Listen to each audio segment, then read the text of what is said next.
rosters. Here. There's Freeport. Oh, no. The Freeport punt is down at the 46-yard line of the Knights. It'll be 1st and 10 for the Knoch Knights.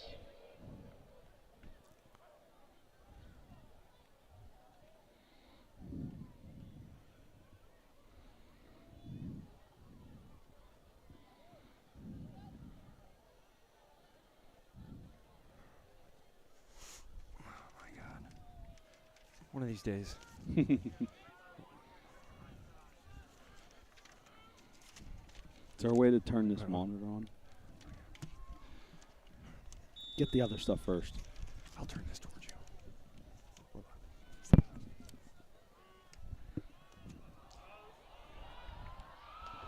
And welcome into Knoch High School. We apologize, some internet issues there briefly, but I think we have them alleviated for you guys. So welcome in.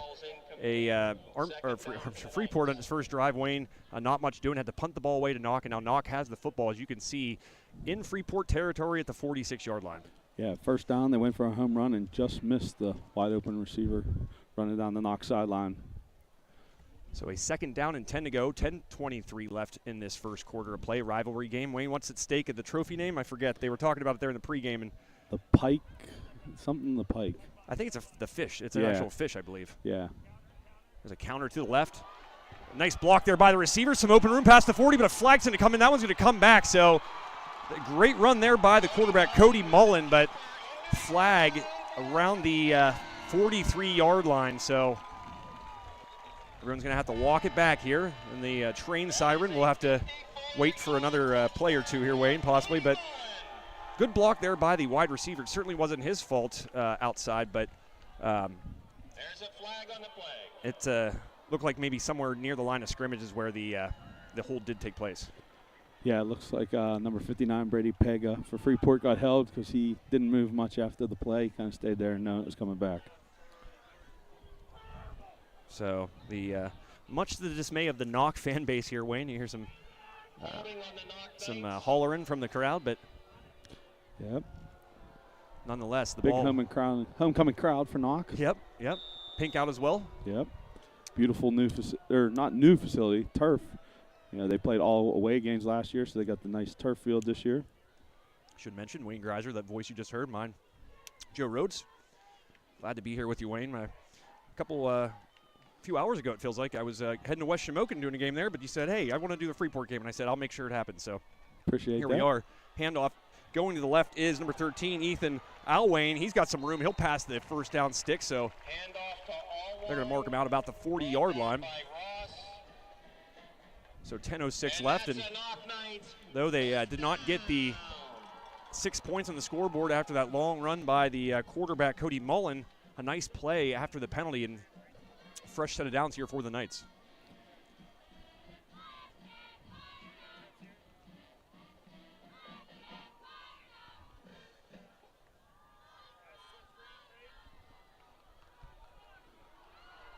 Another nice play. Breaking a few tackles and dropped is Mullen.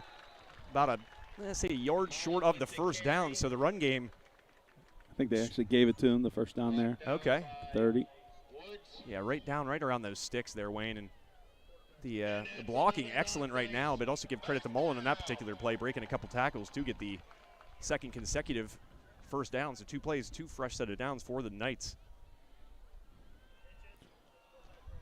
And then that time an ankle tackle. Good job there by the Yellowjackets, number 59.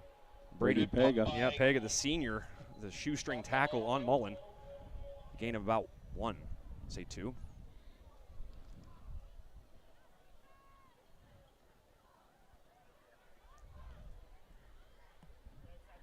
Up on the roof here, it's going to get chilly. I'm warm right now, Wayne, but I don't think it's going to last too long here in this October evening.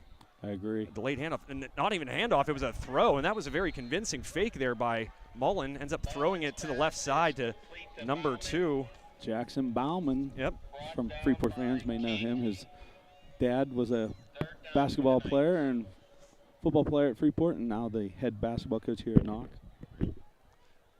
Yeah, we got to cover Knoch in the Christmas tournament over at Kiski a couple years ago and got to watch his team.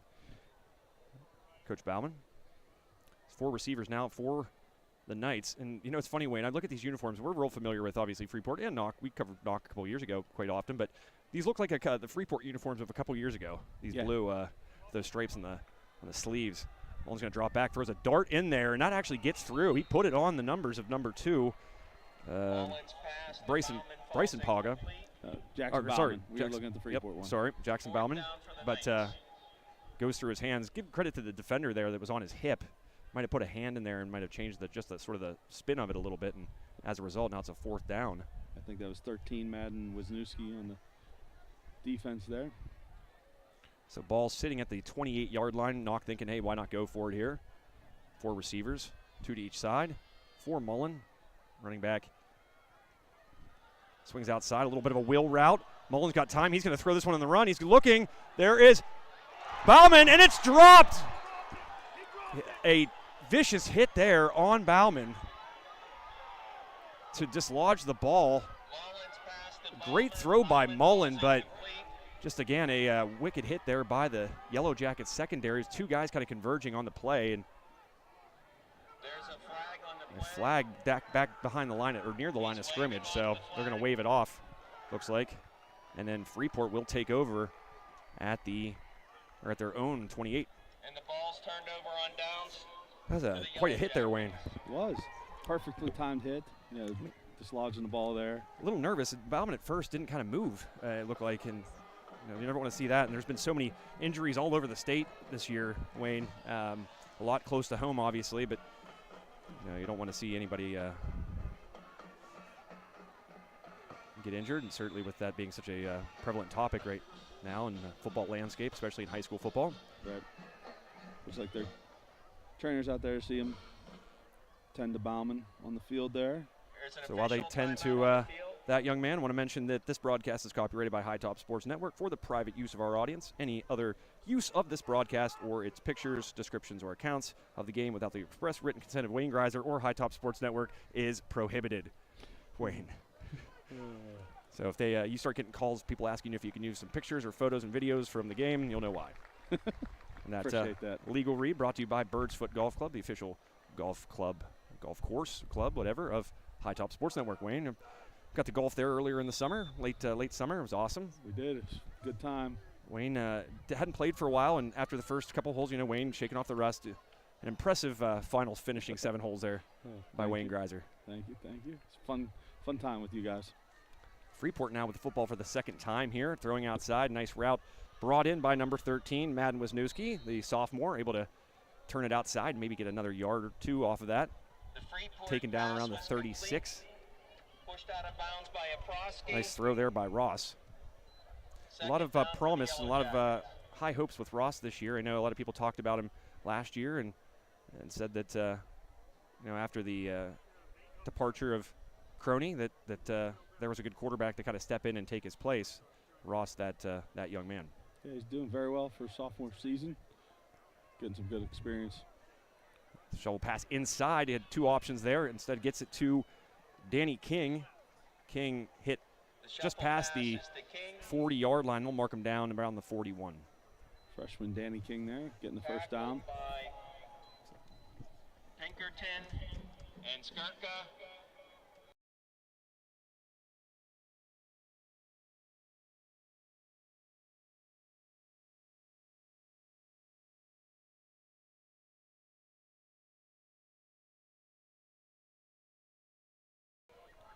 So a fresh set of downs for the Yellowjackets. A run to the right, good blocking there. Hit and dropped around the 45-yard line. So Ross with the keeper. Ross able to pick up 4 after the fresh set of downs. As you heard there in the public address, Sean Anderson on the tackles. Tackle, not plural. Looks like the Freeport student body across the way doing a white out. Yep. So pink and white are the colors here tonight, certainly. A lot of pink here in this Knoch sideline. As Wayne said, the always raucous Freeport student section.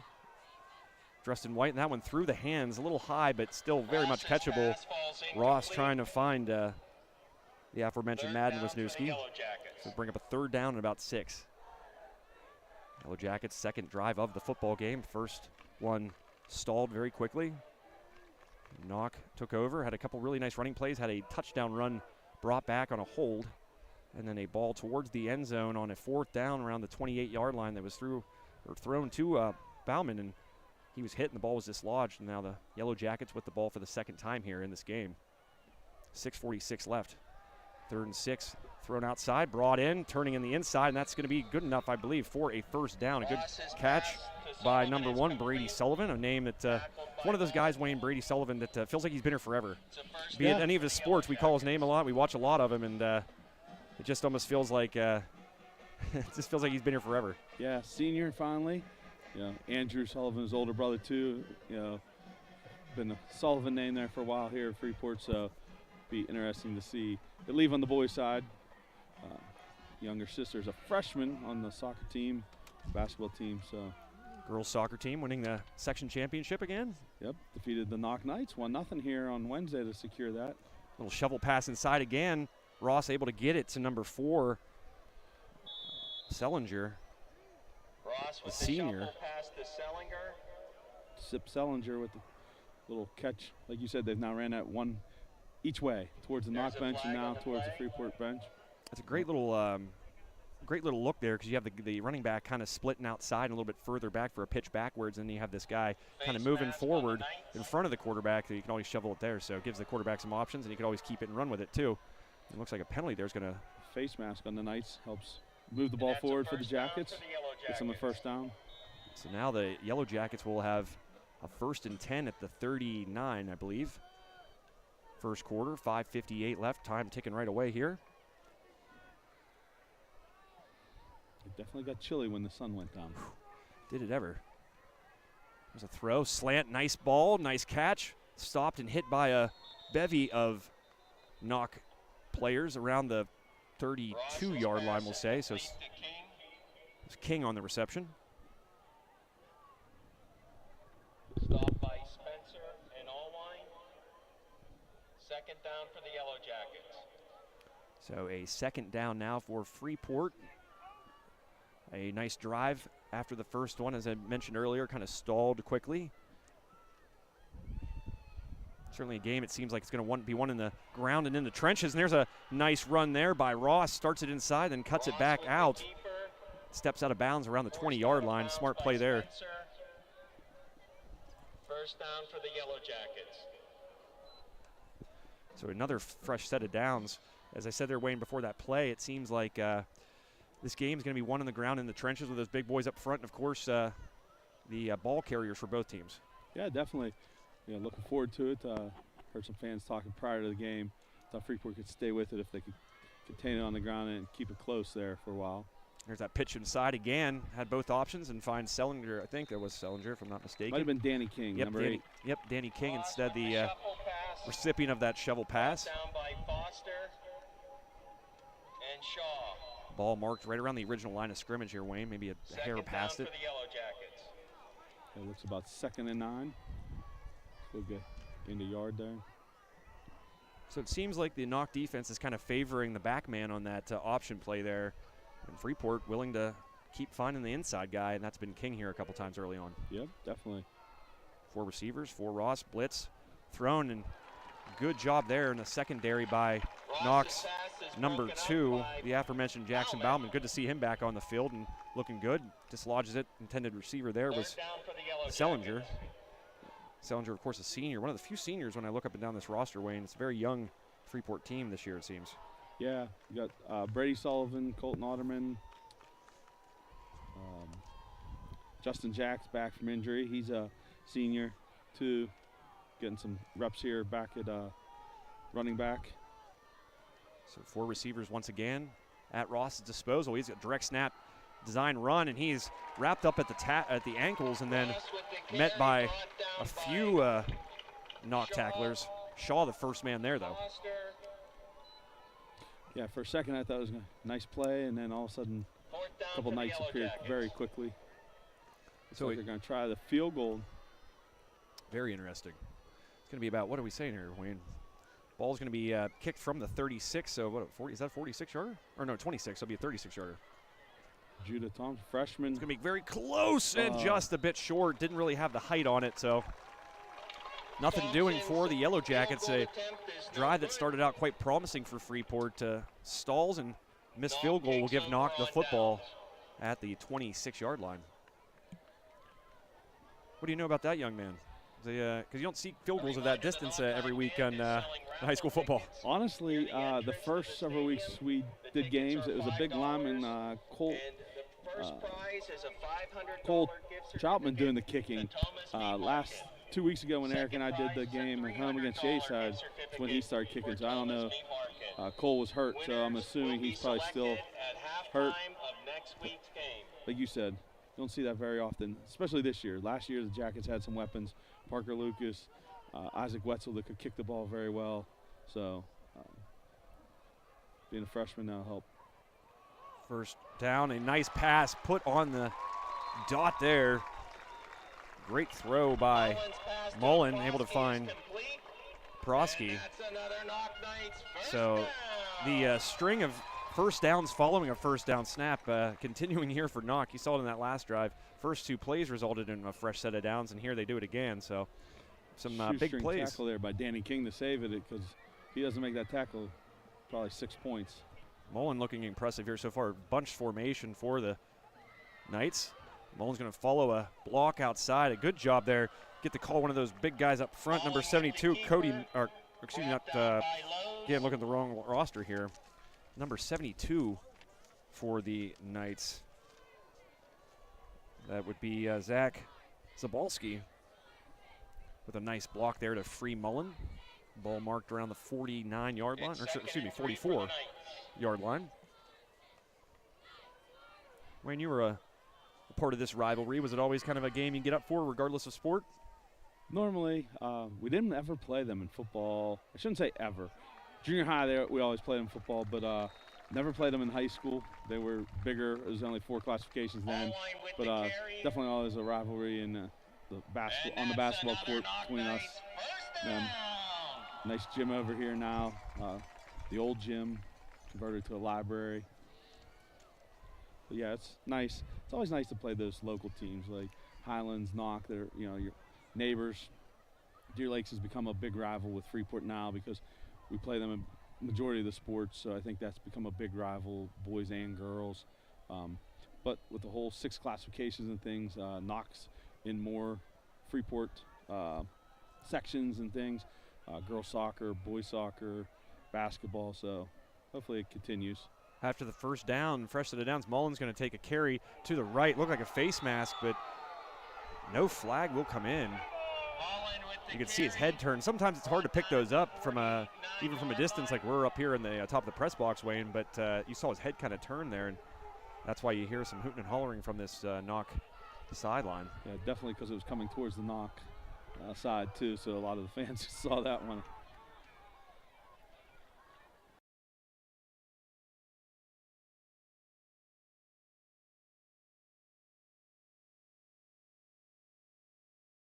So a second down and 10 now. Much different situation than if that penalty would have been called, but a nice run nonetheless. A couple nice moves and some great blocks. Freeze Allwine for a little scamper, the senior, 6'2", 210-pounder, out around the first down marker, maybe 2 yards, we'll say, short of the first down. 1:14 left, quarter number 1. 3rd and 2, it looks like. Quickly thank Sprankle's Neighborhood Market and Doug and the awesome folks in the Saxonburg location for sponsoring the scoreboard here tonight. Sprankle's, where you can always hashtag save on meat. Sushi Wednesdays. Sushi Wednesdays, big fan of that as well. And got those PA game, almost like slot machines, I guess. I don't know what the good word for it is, and I'm not much of a slot machine player kind of guy, but I know what you're talking about. We got a nice little area to play those here. Got them in the Katanning location, Leechburg as well. Easton's favorite is the mini little not golf carts, shopping carts. And that's sorry, Wayne. 4th and 1, and they go for it and get it there. Allwine, big running back. Yeah, good job by both offensive lines here early on. That's I think the thing that's standing out to me. Some big holes opened up and allowing these guys, these good runners, to get out in open space and create some one-on-one matchups. Looks like they're going to let the clock run out in the first quarter here. So we're in a scoreless tie after one. It is indeed a quick first quarter here in Saxonburg, Pennsylvania. The score, as Wayne mentioned, Freeport 0, Knoch 0. As we head into the second quarter, Knoch with the football. And we will be right back here after a quick break. For Wayne Greiser, my name is Joe Rhodes. We'll be right back. Hi, everyone. Hi, everybody. Hi, everybody. Hi, everyone. Hi, everyone. Hi, everyone. Hi, everyone. Hey, everyone. Hey, everyone. Hi, everyone. Hi, everyone. We're here tonight at the Richard G. Snyder YMCA.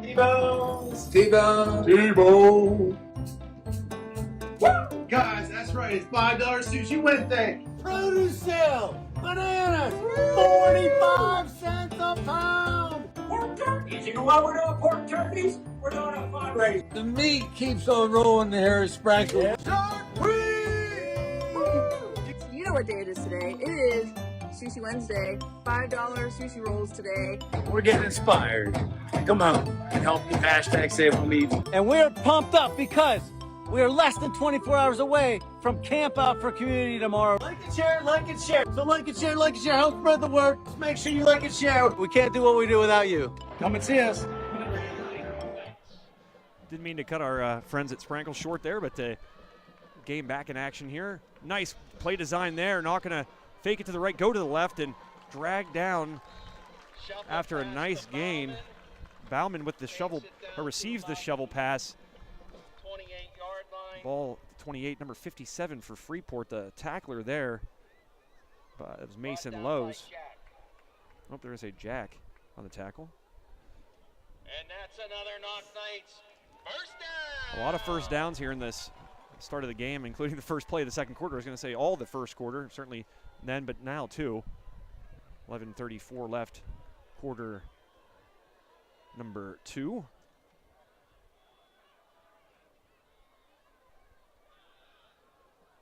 It's a play and brought down in the backfield. First man there was number 57. I said his name a moment ago. Mason Lowe's. Yep, Mason Lowe's, the senior. Second down for the Knights. Though young, as we said, the Yellowjackets, the seniors, playing an important role. You mentioned a guy like Otterman. He was the Leader Times / High Top Sports Network Defensive Player of the Year last year.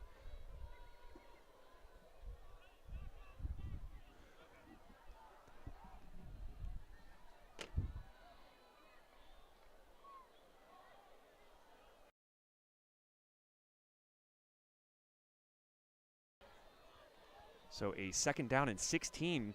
Really the first time we've seen any kind of long distance. And faking the throw, and Mullins wrapped up. Big sack near midfield by number 20. You're right on cue. Colton Otterman with a big sack. There's a second and 16. This is going to be a third and very long. Yeah, he mentioned his name, and he shows up. That's when you know you're all right at commentary. But as I said, Otterman, the reigning High Top Sports Network Leader Times Player of the Year. So now a definite throwing situation here for the Knights. A 3rd and 26. A delayed blitz there on the corner, but there's some open space. Ball put on him, but he's dragged down, let's say, 7 yards short of the first down. That was number 4 on the reception for the Knights. Caden Spencer. 17 yards short. Oh, 7. Sorry. Look at the 7 yards of the original line of scrimmage. As I always say on High Top Sports Network, not a math guy, Wayne. Definitely not a math guy. Well, it's hard. What subject do you teach? I'm a business computer teacher. So I teach intro to stock market, Google applications, and social media. So fair to say maybe not a math guy either. Nope. Google Sheets, that's about as much math as I get. Whistles blow here. That punt nearly blocked. Flag on the play. It's like calling a false start. The punter's trying to say that the false start was a result of a Freeport player coming in the neutral zone, but nothing doing there. They're just going to move it back 5 more yards and make him do it again. Chill certainly starting to hit us now, Wayne. I'm a infamous wimp in the cold weather. Although a couple of years ago, I don't know if you were watching this game. It was a state softball playoff game. We were at St. Francis University in Loretto in June, and it was just freezing. Oh, yeah. And it was a Central Mountain Armstrong State softball game, and I needed a sweatshirt from Family Dollar to get me through it. What a punt there! Oh, and it's going to just trickle in. What a punt there by Mullen. Boy, oh boy. Nearly. Sullivan got close to it, was standing there, and they tried pushing him into it. It just barely got in the end zone before he touched it. Could have been disastrous for the Jackets there. And unfortunately, it looks like Sullivan's getting up a little bit slow, too. Yeah, he got hit pretty hard, too. But boy, oh boy, Mullen able to hit that lob wedge right there, Wayne. Speaking of Bird's Foot Golf Club, hit a lot of lob wedges there, but nearly pinning the Yellowjackets at the 1 yard line. Instead, they'll take over at the 20 here with 9:08 left, second quarter, in a scoreless game between these two rival teams. Trying to see who wears the blue and gold better. It's got to be the most prevalent school colors, I think, Wayne. Yeah, you got blue, Kiski, yellow, Kiski, blue, yellow, blue, gold. You know, Mars.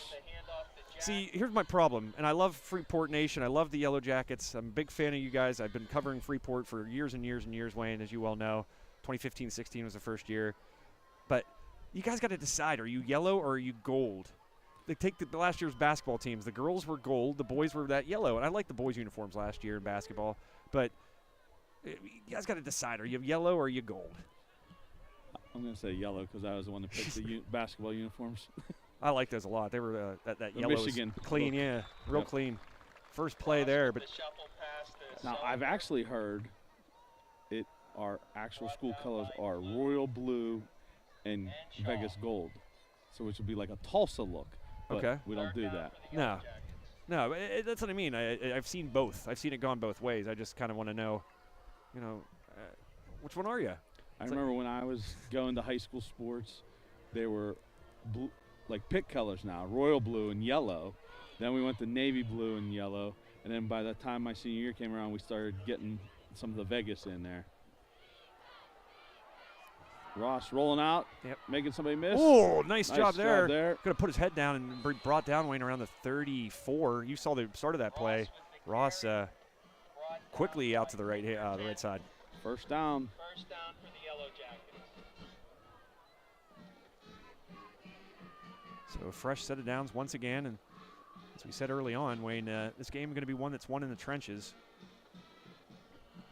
And so far, that's been the case here between these Yellowjackets and the Knights. And I'm looking at my scoreboard now. It's one I made a while ago. And coincidentally, it said Yellowjackets and Knights on it then. But I have the Yellowjackets as like that yellow. I kind of like that. See, I'm a Marion Center guy. We had green and yellow. We were green and yellow. And we've pretty much stuck to just that yellow, like the Deer Lakes yellow almost. Yeah. And tackle in the backfield there. Flag comes in once again. Laundry starting to kind of pile up here. See what this one's on, or for rather. Like you said, that kind of reminds me of the Michigan blue and yellow. So you were the reason for those nifty uniforms, huh? Yeah, I kind of threw it back to when we played. It was the navy and yellow, so when we were reordering them, I just changed it a little bit, or suggested it, and we got it good. Big fan of those. Yeah, because our gym's mostly yellow and blue too, so I thought it tied in playing that.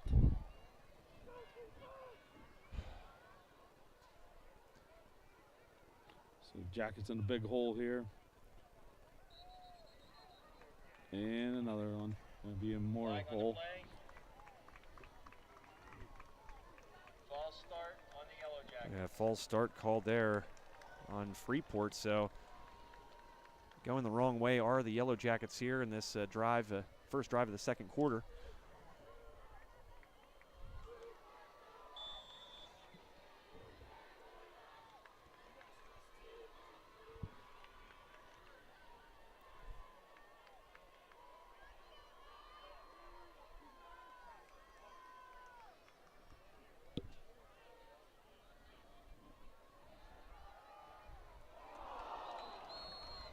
And that one Ross's pass falls incomplete. falling incomplete. Caden Spencer almost had that interception for the Knights there. Dropped it. Could have been a big play, setting up good field position. Jackets are second and forever. Forever. We saw a 3rd and 26. Now we're going to see a 2nd and 25 here for Freeport. 26 or 3rd and 26. Excuse me, was on the Knoch possession, but Freeport similar ways to go. A quarter of the field to get a first down.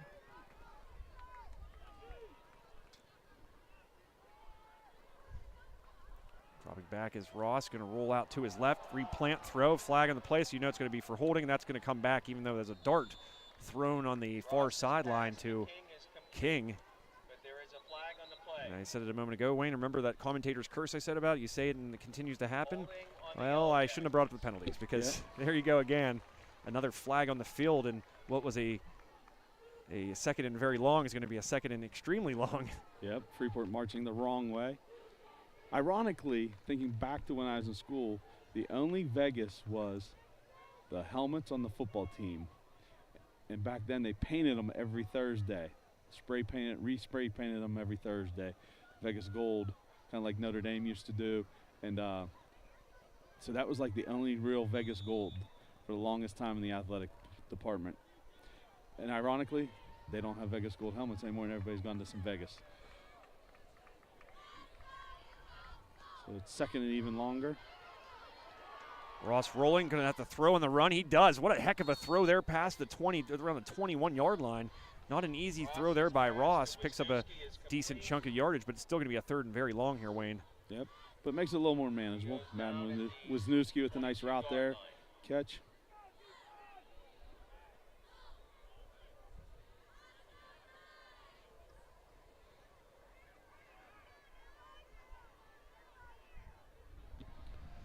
So according to the scoreboard, it is 3rd and 22 from the 22. The 2nd and 26, and then that penalty pushed him back even more. So 3rd and 22 now after the throw from Ross to the sideline there. Didn't see who caught that. Madden Wisniewski. Wisniewski, yeah, but a heck of a throw there by Ross, who's now got 5 receivers to his disposal. He's going to get hit as he throws, delivers, but that one, again, through the hands of a Knoch player in the secondary, so bring up 4th and 22. Looks like Sam Skirka, number 22. Not sure who had the big hit. Was it 55? Put the big hit there on Drew Bennett Shaw. 4th down for the Yellowjackets. 4th down. Jackets are going to punt now. Sip Sellinger dropping back. Punt formation.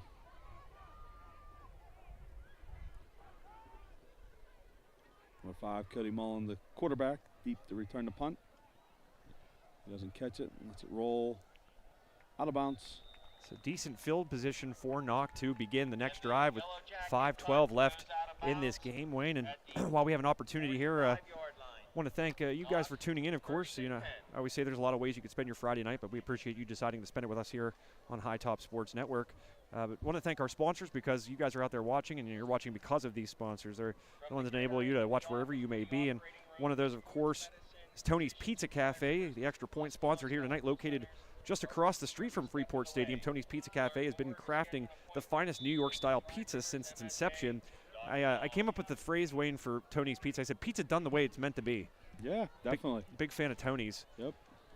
I went back and looked at all the money I'd spent there, just in particular. So if Tony didn't want to sponsor us, I could be like, hey, Tony, look, this is how much money I've spent there, but it was a lot. Yeah, I'm sure it was. Big rush there by the Jackets. Mullins does a good job to get back to the original line of scrimmage there. So it'll be 2nd and 10. We just did Tony's the other night. Can't remember where I went. I went to a doctor's appointment, and I was coming home, and my wife said she decided to order Tony. So we got the chicken broccoli Alfredo, pizza, and Italian hoagie shared between the family. Yeah, it's delicious stuff. I don't care what kind of pizza it is. Here's a throw down the sideline, wide open, gets past the secondary, the 20, the 10, the 5, touchdown, Knoch. Just breaking free there. Losing his man was number 13, the one and only Ethan Allwayne, the senior, in for 6.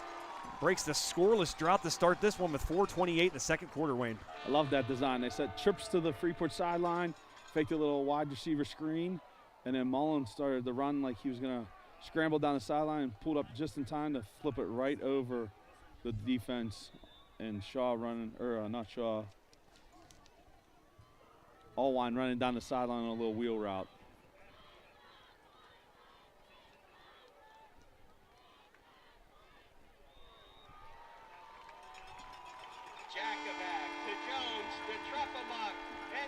Cannon Truffamuk with the extra point. Say that 10 times fast. Wait, I got to look at that on paper. His dad is a principal here. Ironically, back in the day, I can remember him being an assistant football coach at Mars. And I was a manager in 8th grade and rode the bus down. Had to stay with he used to dress at the high school, some schools, and then ride the bus down, and Mars was one of them. So we stayed there, and I rode down with them and him. 1-855-93-SPORT or visit UPMC. Sorry, Wayne, I trying to attend to some stuff here down at Kiski. We're having some issues there. I guess our power cable died on a camera, which you just don't know. These things just end up happening, and you know, people. We have to hope for some understanding here, because don't plan on setting a bad cable out. Right. Sometimes just stuff. You know, technology. You said you work with computers. Stuff goes wrong. And issues happen. Technology happens. It does indeed. Booming kick there, caught and nearly into the end zone, but picked up, brought out, makes a couple moves, but then wrapped up and tackled is Spencer, or excuse me, not Spencer, that would be Sellinger at the 5-yard line. So a booming kick makes him kind of have to backpedal there. Wayne goes through his fingertips nearly into the end zone, picks it up, breaks one tackle, but brought down at the 7-yard line. So Knoch starting the last drive with good field position. Freeport the polar opposite here. Ball at the 7-yard line. Yeah, definitely. Let's see if Knoch can take advantage of it, maybe force a turnover. You know, they're going to be looking, try to flip that field position again, keep Freeport pinned down here and get good field position. The touchdown guy, Ethan Allwine, with the kickoff there. So Cannon Truffamuk just handles the extra points and field goals. A direct snap to the quarterback, going to put his head down and run. Then, of course, Ross taken down around the 15-yard line. Nice run there. Had all those receivers outside, disguising it as a pass play. Instead, Ross going to dive forward. I was going to say there a moment ago, do you smell that smell? That's a great fall scent. The bonfire, like a nicely seasoned wood. Yep. You know, you burn wet wood, you're not going to get that. Right. So my compliments to that guy's having that fire. He definitely seasoned his wood. I did a lot of wood shopping myself this summer, Wayne. We heat the High Top headquarters with a wood stove. Nice. For the exact reason I just mentioned, the nice scents that come from it. And it's free. Otterman on the run there. Loses a yard. I'll have to make a trip to the High Top headquarters. As I told you before, you're definitely going to have to come now, because we did a little bit of a renovation. We got a High Top golf simulator now. So definitely look forward to that. We're golf addicted. That's why we're big fans of Birds Foot Golf Club, the official golf course of High Top Sports Network. Make sure you guys out there stop at Birds Foot before the wicked snow comes. That's one of my least favorite things in the whole world, snow. But yeah, so we're not going to get the winter blues, because we're going to be playing golf at the office here. So Wayne, you're certainly invited. Snap to Ross. Ross pressured. Good pressure by Knoch coming from both sides. He tried to step up in the pocket, did Ross, but pressure coming from every direction. Now bring up a 4th and 11. We talked about the battle of attrition, those matchups in the trenches, and right there, the big boys up front for Knoch, able to get penetration and bring down Ross behind the line of scrimmage. With 2:42 left, you saw Knoch coaches sprinting towards the referee there, pleading for a timeout, because they know they're going to get the ball back probably in pretty advantageous field position here, Wayne, with 2:42 left. I had to chuckle. The head coach was literally running out on the field, and neither of the referees were acknowledging him. Probably took 5 seconds before somebody actually acknowledged his timeout call there. So see if those 5 seconds come back to make a factor too. Well, we have another chance. Want to thank another one of our staple sponsors here. That, of course, Body Revolution. They're going to pick out the player of the game here. They'll be a sponsor, rather, of the player of the game. We'll have to pick it out, but as we say, Body Revolution, located at 210 High Street in downtown Freeport, is a 24/7 fitness center, that's awesome that you can do that nowadays, because that wasn't the case always. You want to work out at 2 in the morning, heck, you can do it. Yeah. Body Revolution, the place to do it. Offers unmatched affordability, all new equipment, personal training, and more, so make sure you check them out. Privately owned fitness center in Freeport. 4th down, punting in their end zone. This one's going to carry a nice punt, get a friendly Freeport bounce. An excellent job there. Let's give credit where credit's due. The punt by Sellinger, yeah, a booming punt, touchdown at the 42-yard line. So it looked like Jackson Baum and Cody Mullen were back there in dual safeties and kind of went between both of them. Each one thought the other one was going to catch it, so they didn't catch it and let it roll there. Yeah, the roll really helping out the Yellowjackets there. And Knoch thought they were going to get the ball in prime field position. They're still getting it in pretty decent field position, but not nearly what I think they thought, because both guys were standing around midfield right around the 50-yard line. 2:29 to go here in the second quarter, so see the Knoch, of course, offense. They'll get the ball to start the second half, I do believe. Freeport started with the football. Yes. A wheel route possibly here by the running back. Mullen pressured, going to throw, and that one brought in, bobbled, and caught. Not really a ton of yards after, but the catch itself, a nice play. Allwine on the reception there. Brought down by King. I did a game, Wayne, at Conemaugh Valley. People probably have no idea where the heck that is, but out here listening, it's in District 6 land, new member of the Heritage Conference, and they had these cool boos. I'll get to that here. The ball thrown towards the feet of its intended target, number 22, Flynn, the freshman.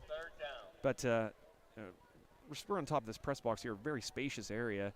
Their press box very small, it's a very old school style kind of stadium and set up there. And they just built these cool little like patios in the sky, as I call them for the coaching staff. So they looked like they were having a kind of like a cookout, like a summer little cookout. There's just a little random on both sides of the press box, like a nice spot to have a cold one and have a burger, and maybe a good place to call a football game from too.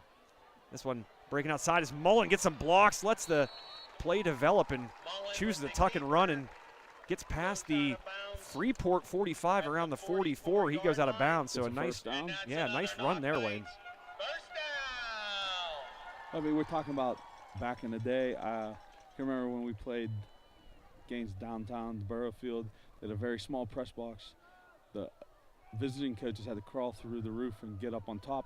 But on a light standard was the crow's nest, we used to call, that the home coaches used to climb up the light pole. Ooh, Sellinger knocking that one down. That's number 5, Son Sellinger. Yeah, batted down right around the line of scrimmage. Nice job there by the Freeport defense. They were getting some push up front, and that results in the ball being knocked down. 2nd and 10, 1:50 left, but I know where you're talking. That some of those, talk about throwbacks. You know, that stadium, if it's still in use, would be very, very old school. Definitely. Yeah, they used to hang over our bench, sideline area. So part of the coaching on the application said, cannot be afraid of heights. Yes. Mullen dropping back here, feeling the pressure, wrapped up and brought down. A nice job there. Who's that, number 26? Colton Otterman. Otterman again, his 2nd sack, I believe now, Wayne. Getting great penetration there on that far side and able to get Mullen from behind. And now the Knights not as much in a hurry here to be conscientious of the clock. 1:24 left and it's rolling.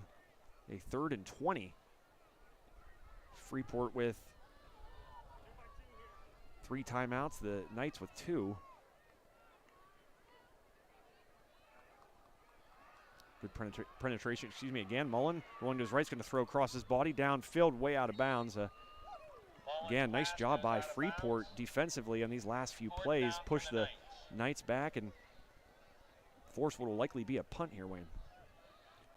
Yeah, you'd assume they're going to punt, not go for it, and give Freeport some good field position, trying to make them go the length of the field here to And here's what's huge, Wayne, about that sack by Otterman. You pushed him so far back that they wanted to try to get the first down there. If I'm Knoch, I almost think about running that last play, because then you can kill some clock here and force the Yellowjackets to use a timeout instead. They have 3 at their disposal, and the clock stops at 1:04. So right.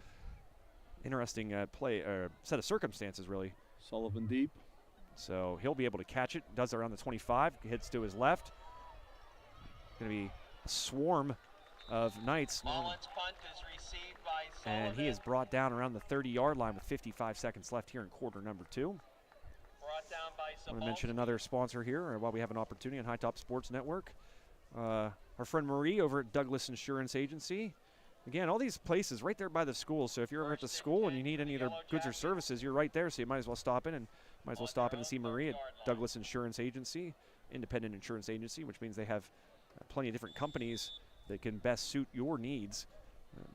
Several insurance needs, personal insurance coverage, be it your home, boat, auto, you name it. This one thrown outside, brought in by number 13. That is Wisniewski. Did I hear them say it was caught by Sheldon? Is there even a Sheldon on the team? I don't think so. Did you hear that too? I did not. I wasn't paying attention. Going quick here, and flag. False start on the Jackets. So again, that first quarter went pretty fast, Wayne, but the really only thing that slowed it down, because there's so much running involved in this game, and the passes that we've seen have been usually completed. These penalties certainly playing a part in slowing it up a little bit. Definitely. I mean, it's 48 minutes after kickoff and almost to halftime. So I'm trying to think what the fastest game I've been a part of or called that wasn't a running clock. There's a run. Past the first down and some more past the 45 at the 46. A great run there by the Yellowjackets on the long third down play. And coming up slow there for Freeport, number 21, Justin Jack. And a timeout by the Yellowjackets. Again, they had that timeout in their pocket because of the decision there by Knoch to throw it on that third and long. So they'll have two more here instead of just one. Yeah, like you said, big decision there. You know, maybe if Knoch ran it the last play, Freeport had to call time, or maybe they don't call timeout and the clock just runs down. You know, so either way, it doesn't necessarily help Knoch, and it helps Freeport to whatever extent, because either preserving time or making or helping them save a timeout. He said, "You got, is that 2 seconds left or 22?" Good question. I don't know if it's 2.2 or 22. Yeah, there's a 0, 2, and a 2. Yeah, not a math guy, Wayne. I'm gonna guess 2.2. Yeah, I'm gonna say 2.2 as well. Because of the 0. Yeah, and where that second 2 is. Yeah. On the scoreboard. But maybe that would be where the minute. I don't know. Again, not a math guy. I'm good with words. Which is the opposite. Yeah, there's a bunch of guys back, so that tells me that is 2 seconds left. You have 5 guys deep in the secondary for Knoch. Just a dump out there by Ross, hits the turf and around the 50-yard line, and that's all we will see for this first half of play. Low-scoring affair, but an exciting one nonetheless in this rivalry game between the Knoch Knights and the Freeport Yellowjackets. Your score, Knoch 7, Freeport nothing, here on this High Top Sports Network presentation of WPIAL football, Saxonburg, Pennsylvania. Wayne, quickly your impressions here of this first half. What did you see by both of these rival clubs? I thought both teams moved the ball a lot. Not a whole lot of points. You know, they get down there. Freeport had that big hit to knock the one out of Bauman's hands. Keep Knoch from only scoring 1 there. So missed field goal by Freeport. So see how things go. Third quarter seemed to be the Jackets' kryptonite sometimes, so see how they do in this third quarter. That'll be a big one. Knoch starts with the ball, so you know, how do they do things? They had a big play called back, touchdown called back too.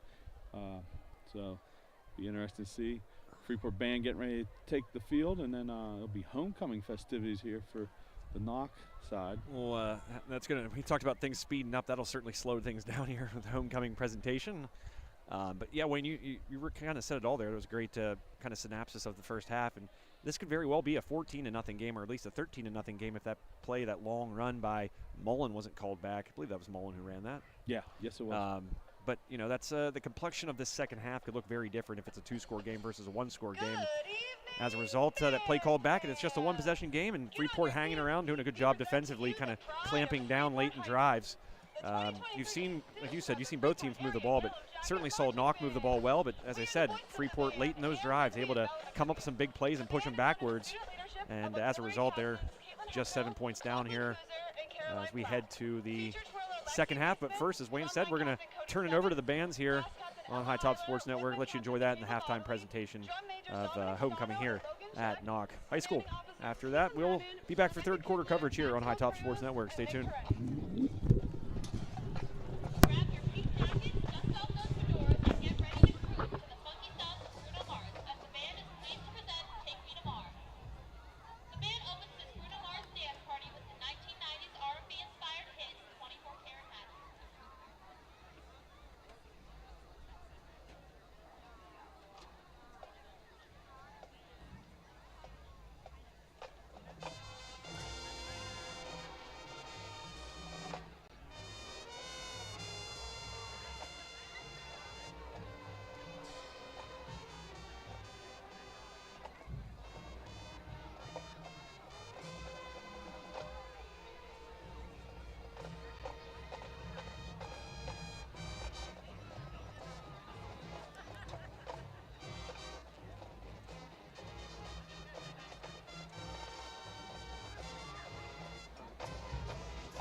attendance at tonight's homecoming game.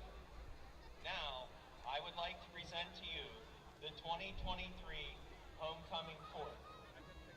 The freshman representative is Lydia Pinkerton, escorted by her father, Brad Pinkerton.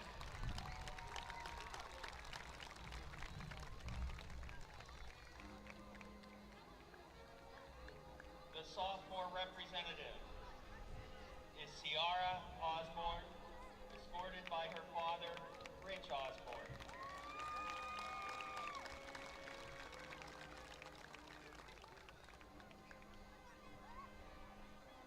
Our junior representative is Allison Smith, escorted by her father, Craig Smith.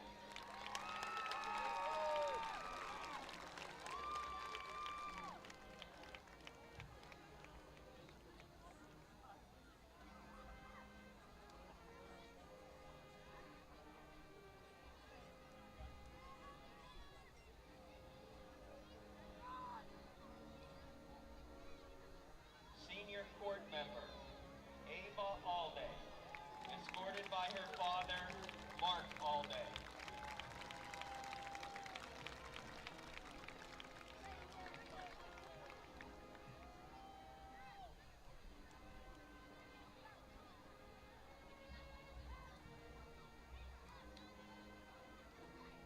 Senior court member, Reed Curry, escorted by his mother, Renee Curry.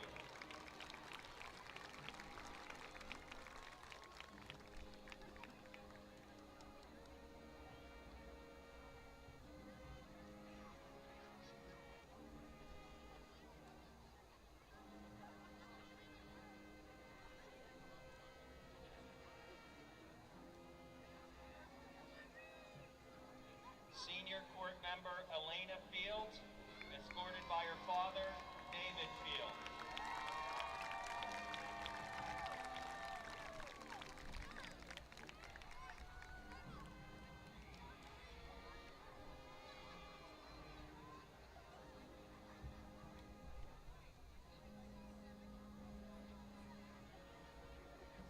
Senior court member, Riley Gillis, escorted by his mother, Angie Gillis.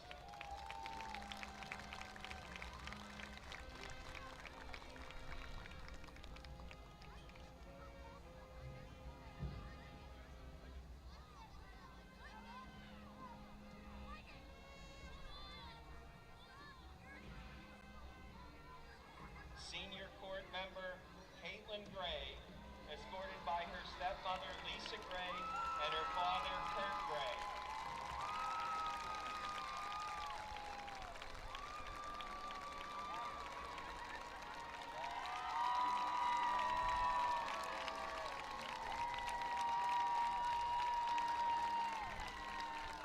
Senior court member, Landon Muslow, escorted by his mother, Lori Muslow.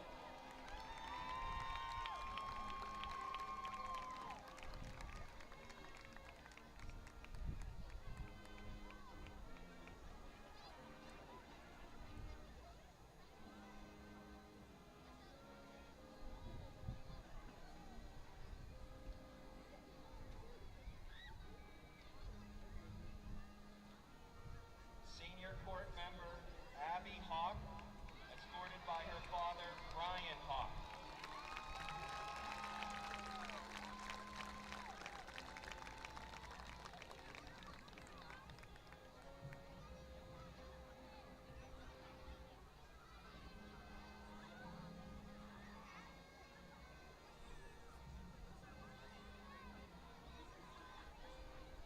Senior court member, Bennett Shaw, escorted by her mom, Sharon Shaw.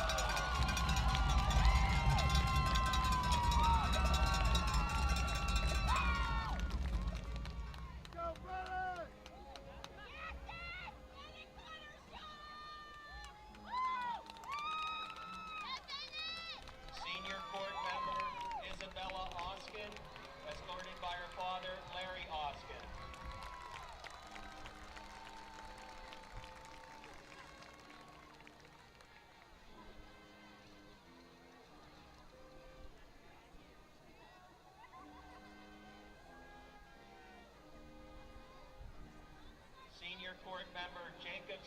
Stallsmith, escorted by his mother, Becky Stallsmith.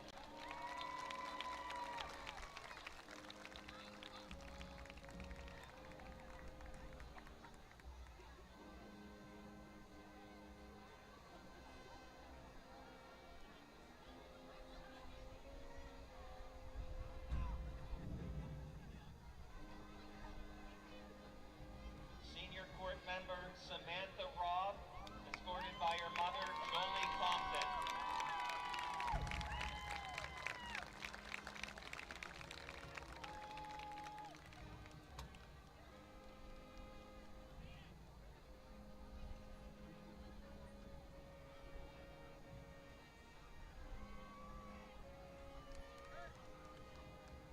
Senior court member Austin Talarico, escorted by his mother Ingrid Talarico and his father Sam Talarico.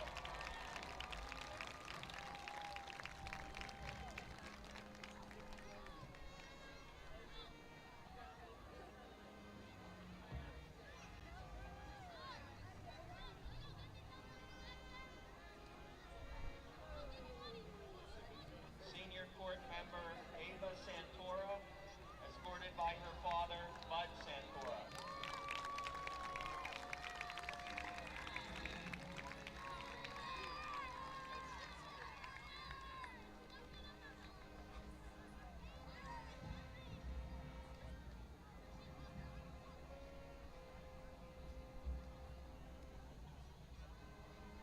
Senior court member Brady Wozniak, escorted by his mother Brooke Wozniak.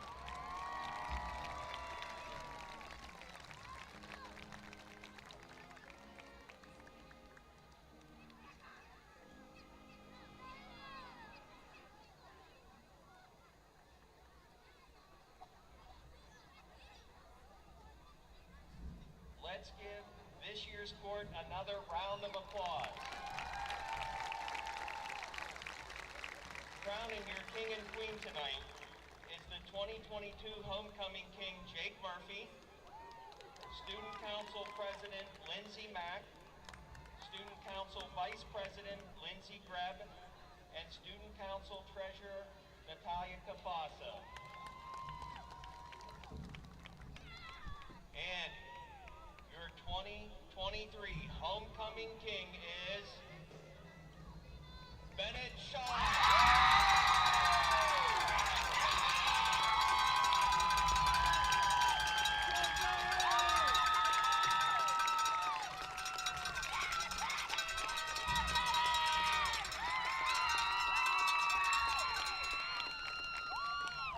Congratulations, Bennett.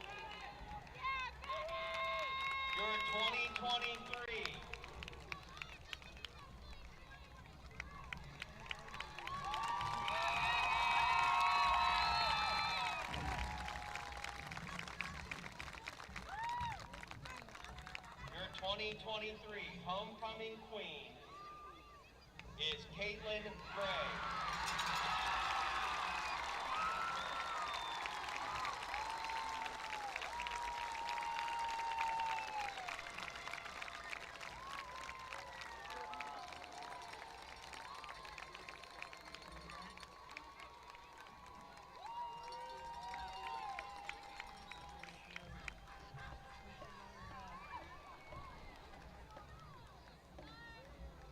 We'd like to congratulate King Bennett, King Austin, and King Queen Caitlin. And again, thank you all for attending tonight's homecoming game.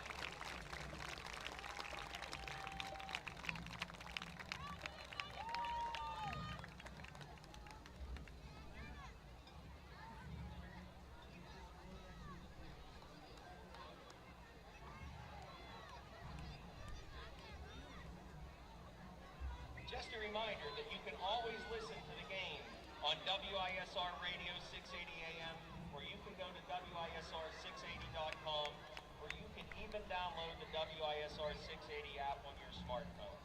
Thank you to Scott Briggs and Dave Bacon for broadcasting 42 seasons of Knoch Knights football. And now at this time, I'd like you to get out your 50-50 ticket.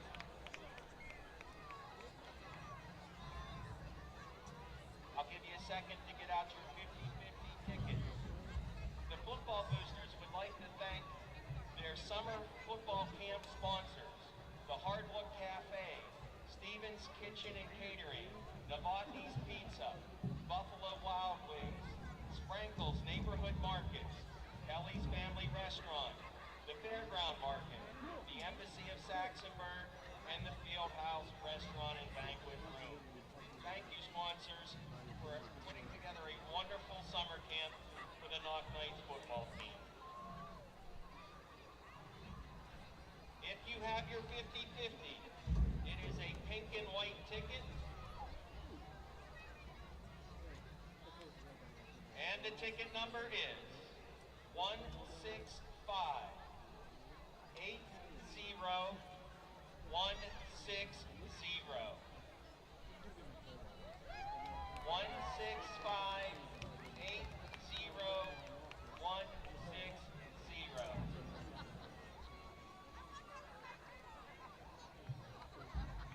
Please come to the press box.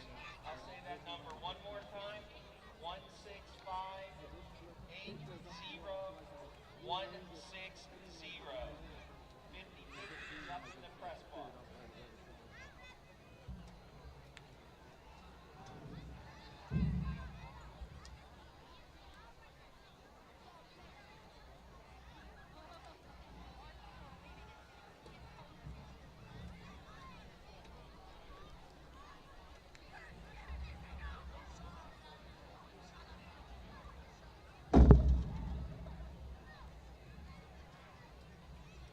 Don't forget to stop down to the concession stand to get some fine refreshments. Also, the Knoch High Band is selling their meat raffle tickets, so please make sure you stop by and get a raffle ticket. Think they're going to shoot off some t-shirts for the crowd.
Knoch is back to receive.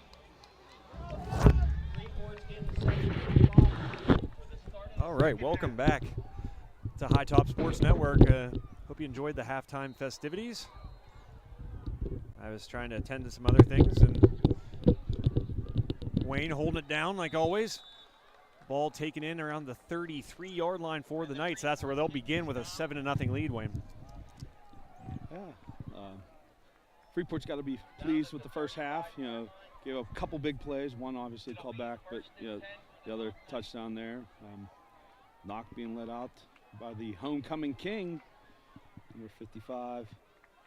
Bennett Shaw was named the homecoming king, the center for the Knoch Knights at halftime. Holler at Bennett.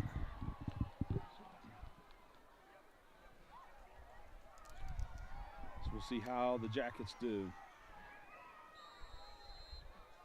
So 1st down and 10, first play of the second half. Behind the newly minted homecoming king. Another play down the field. Everybody bites on the run play, throws it, and it's going to be in for 6. Touchdown Knights. The first play of the second half goes for a touchdown. Knoch now leads 13-0. As I said, Wayne, the defense kind of biting on the run. They thought there was going to be a keeper there by Mullen. Instead, he holds up before the line of scrimmage, throws it downfield, and is able to connect with number 2, Jackson Bauman. So Bauman outran the defense there at the end. Yeah, that was a very similar to the touchdown that the Knights had earlier in the game. The only touchdown they had earlier in the game, and now they have a 13-0 lead as a result. Yeah, like you said, both times they've scored on those long plays, they've sucked the defense up with a little fake. And then, actually, I think there was 2 guys wide open down the field for that one. Extra point there, blocked. And the extra point is blocked. The Tony's Pizza Cafe extra point. Indeed. Thank you to Tony's Pizza Cafe. Make sure you stop in. I wonder if their hours are. I know they're open kind of late. But if you're going to miss it, make sure you just call ahead, and then maybe you can grab it by the time the game's over and have yourself a little treat for after the game. Tony's Pizza Cafe right there across from the high school. What's that plaza called? Buffalo Plaza? Yes, Buffalo Plaza. What's the one down by the other one down a little ways? Yellowjackets Square. Ah. Where Dairy Queen is? Yeah, I'm thinking the one where, what's it, Giant Eagle? Oh, yeah. Maybe? I don't know. They're all the same. They're all plazas. Sorry. Yeah. Wayne slid me a Hershey bar here, and I couldn't say no. Wayne, thank you. Came from Giant Eagle in the plaza there. There you go. It's all full circle. Diana found them for 49 cents for a 6-pack. Oh, no. Wow. Yeah. That's winning right there. Needless to say, we have a endless supply of Hershey bars. That's going to be a case this month, being that trick-or-treating season is upon us. Yep. Wayne, what are you going to be for Halloween? I'm not sure yet. My wife is a huge Halloween fan. We have a 12-foot skeleton and a 12-foot. I remember that. You guys go out. You guys go Inferno. all out for it. Yep. We have a big party. Maybe the highest top guys will be there this year. Yep. I couldn't come last year, but I told you next year I would, so I will. Ooh, that's a Onside great kick. And they're going to get it back. What a well-executed onside kick. Took that hop that you want it to right around the 10-yard marker and bounces directly over the head of the Freeport player. Tried to leap for it, couldn't bring it in. And it's 1st and 10 for the Knights in prime field position. That's a backbreaker there, Wayne. But well executed by the Knights, so give them credit. Yeah. Was that number 10, Brady Flew, recovering it, I think? I believe so. The pink gloves gave him away. It did? Or red, I'm not sure. But, yeah, you want that ball to take that hop like it did, Wayne, right around the 10-yard mark where you're able to recover it if you're the kicking team, and that did that. And Knoch advantageous, scooping it up, and now they'll start from the 35-yard line of Freeport. Already up 13-0 and barely into this third quarter, 11:43 left. Throw, caught, scampering forward for a gain of about 9, maybe 10. Mullen finding Spencer for that throw and catch. Boy, oh boy, that was, you don't see a lot of onside kicks executed well, and it's a hard play to execute well, but man, oh man, that's one of the best onside kicks I've seen. Yeah, definitely. You don't see it that good in the pros level, where they practice it all the time. Yeah, that was ideal. And Freeport, I mean, maybe caught off guard a little bit there as well. That doesn't hurt. There's a throw right down the hashes and brought in Mullen with a nice throw and able to connect on the play. Number 2, Jackson Bauman again. Jackson Bauman, after he got crushed in the end zone there and looked like he was going to have a touchdown there in the first half, comes up with 2 here in the first minute of this third quarter. It's now 19-0 Knoch, just like that, Wayne. I feel like he's ran the same route all 3 times. Just luckily, the first time Freeport had a couple defenders back there to get to him at that time. We got another Tony's Pizza Cafe extra point. Indeed. By Tony's guy Cannon Truffamuck. Greatest name of the season. Another block kick. So it stays a 19-0 advantage. And I'm trying to do some mental math here. So yes, it's a 3-possession game. You think about it this way, all right? See if my math, how well it is. 2 touchdowns and 2 two-point conversions. You got 16. Kick a field goal. It's 19. So my point being here, Wayne, is it keeps it a 3-possession game. Right. Definitely. I mean, it could be a 3-possession game regardless. If you score 3 touchdowns, Freeport, and make your extra points, you'd have 21. But I digress. My point is those extra point misses could loom large in this game if Freeport's able to get the offense in gear here and finish off some drives. It's a explosive 59 seconds, I'd say there. More explosive than the previous 24 minutes. Yeah. Yeah, not even, 59 seconds, 11:01 left here in the third quarter. Knoch already 2 touchdowns on the scoreboard. Of course, the extra points blocked in both such instances, but a booming kick here. Once again, touchback. That one's going to go through the back of the end zone. So give credit again to number 13. We mentioned him in the first half a lot, Ethan Allwine. A boot to go with that those good hands of his. Well, we said when they were going into the halftime, the big thing would be Freeport's third quarter. It's been their kryptonite so far. Unfortunately, first 59 seconds is pretty more of the same. Yeah. And it's certainly plenty of time left in this game. As I mentioned, 3-possession game. And Freeport's offense, it's done well, but I think in the case for both teams, the opposing defense has really clamped down late in those drives, and that's been a result of the low-scoring first half, like we saw, just a 7-0 game. But so if Freeport can find a way to cap off those drives, it's not unreachable deficit right now, but certainly doing something sooner rather than later would probably bode better for the Yellowjackets as a direct snap and good penetration there by the Knoch defense, able to drop him about 2 yards behind the line of scrimmage. What's the move here? What are you telling your team here as a coach, Wayne, kind of falling behind as quickly as you have and taking 2 big blows that quickly into the third quarter? This is a big possession here. Even if they don't score, they got to change the field possession, flip the field side, and eat up some time. Give your defense a rest. Now, of course, in high school football, offense guys play defense, so it's not like you're really resting a whole lot of guys on that sideline. You got young legs, though. Yeah. Young lungs. 4 receivers, 3 to the right after the motion is set. And another nice job getting penetration and getting stopped in the backfield was the running back, Colton Otterman. That'll bring up a 3rd and 12, Wayne, here. So pin back kind of deep in your own territory. Ball at the 18-yard line and facing a 3rd and 12. There's a big moment in this game for Freeport and their offense. If, again, they do intend on making something of this game, trailing right now 19-0.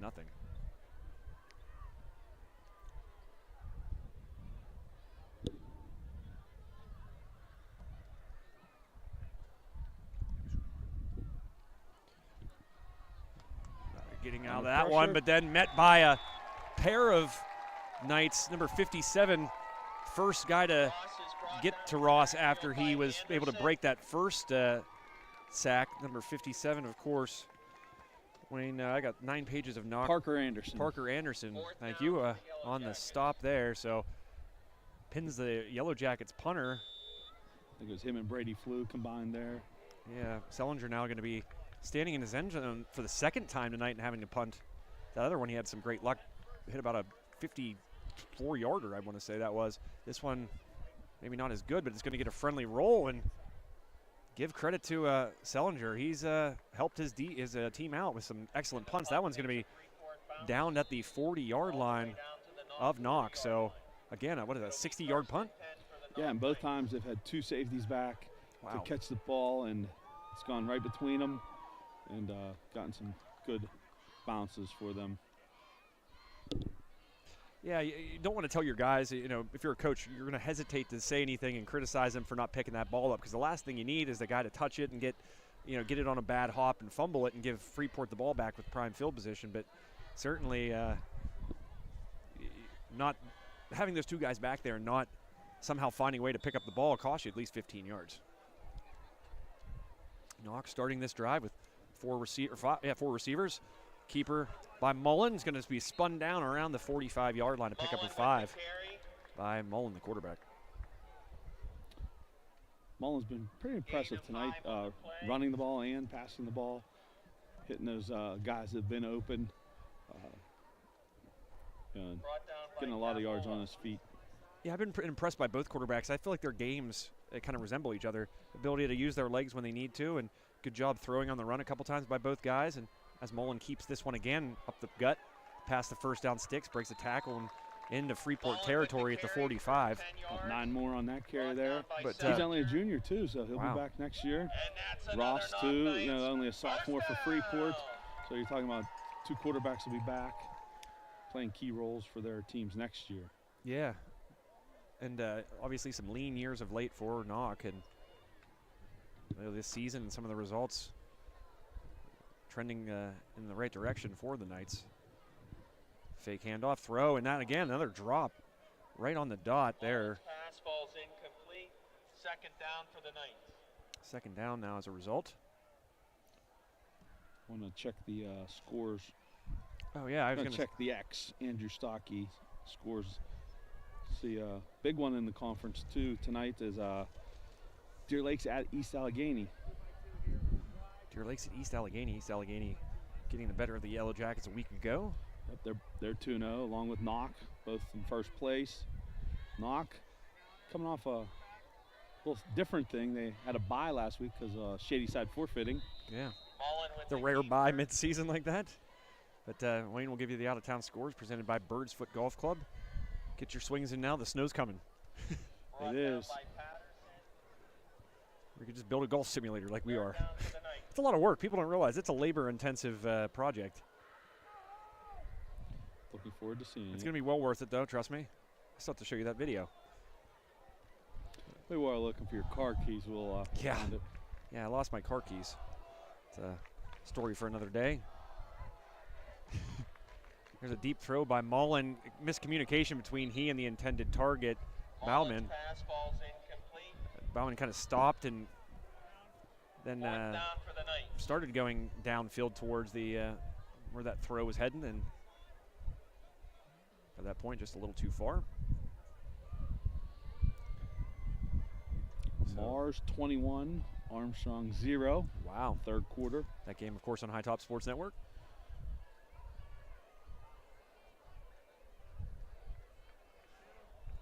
You also have West Shamokin and Homer Center. A rematch of an epic game last year. A 50-50 tie until the last play of the game, and Lou Swartz threw a bomb down the field for a Hail Mary winner.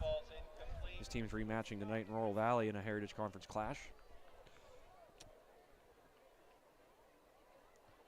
Big matchup too. Central Catholic 24, Penn Hill 6. 24-26. 24 to 6. Oh, Penn Hill's leading. Nope. Oh, Central Catholic. Okay. I'd hope too. I'd hope so. They can recruit. The hash, East Allegheny 17, Deer Lakes 13. So if East Allegheny holds on there and Knoch would hold on here, it'd set up a matchup for first place next week. 2 3-0 teams. Wow. At Knoch, could be a big one next week in the Allegheny 6. Avonworth 28, North Catholic 14.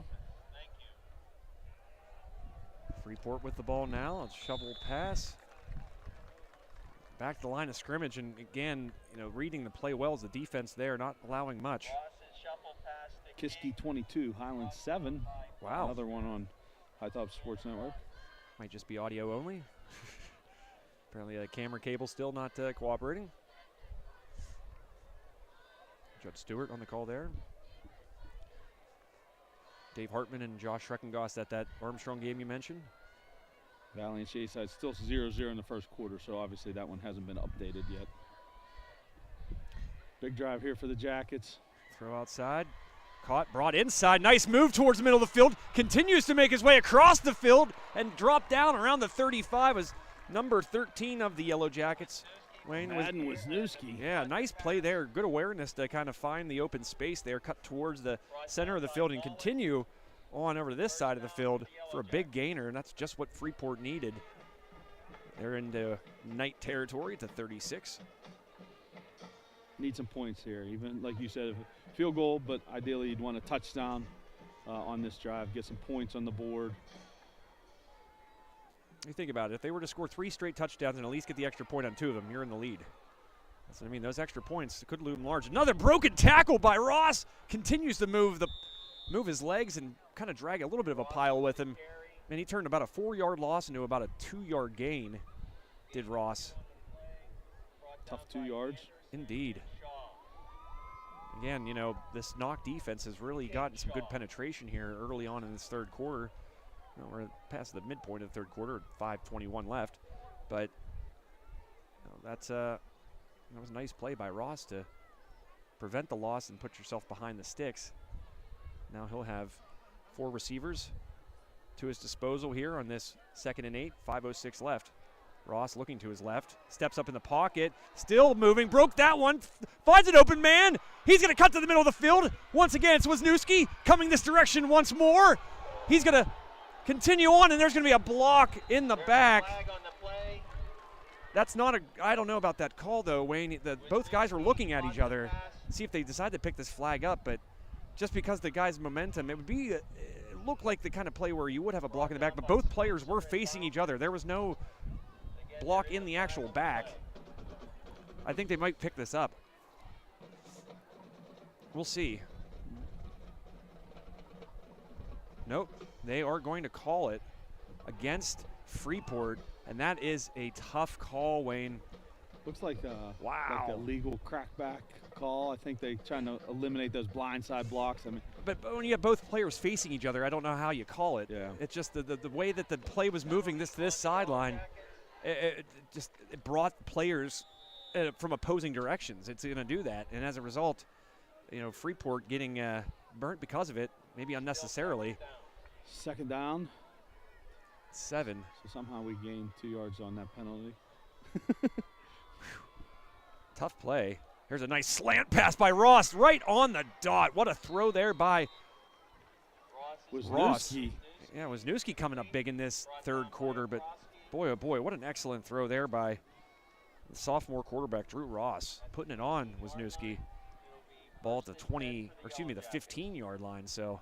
Wisniewski also a sophomore too, so future bright in those positions there. Nice little combination there developing between the 10th graders.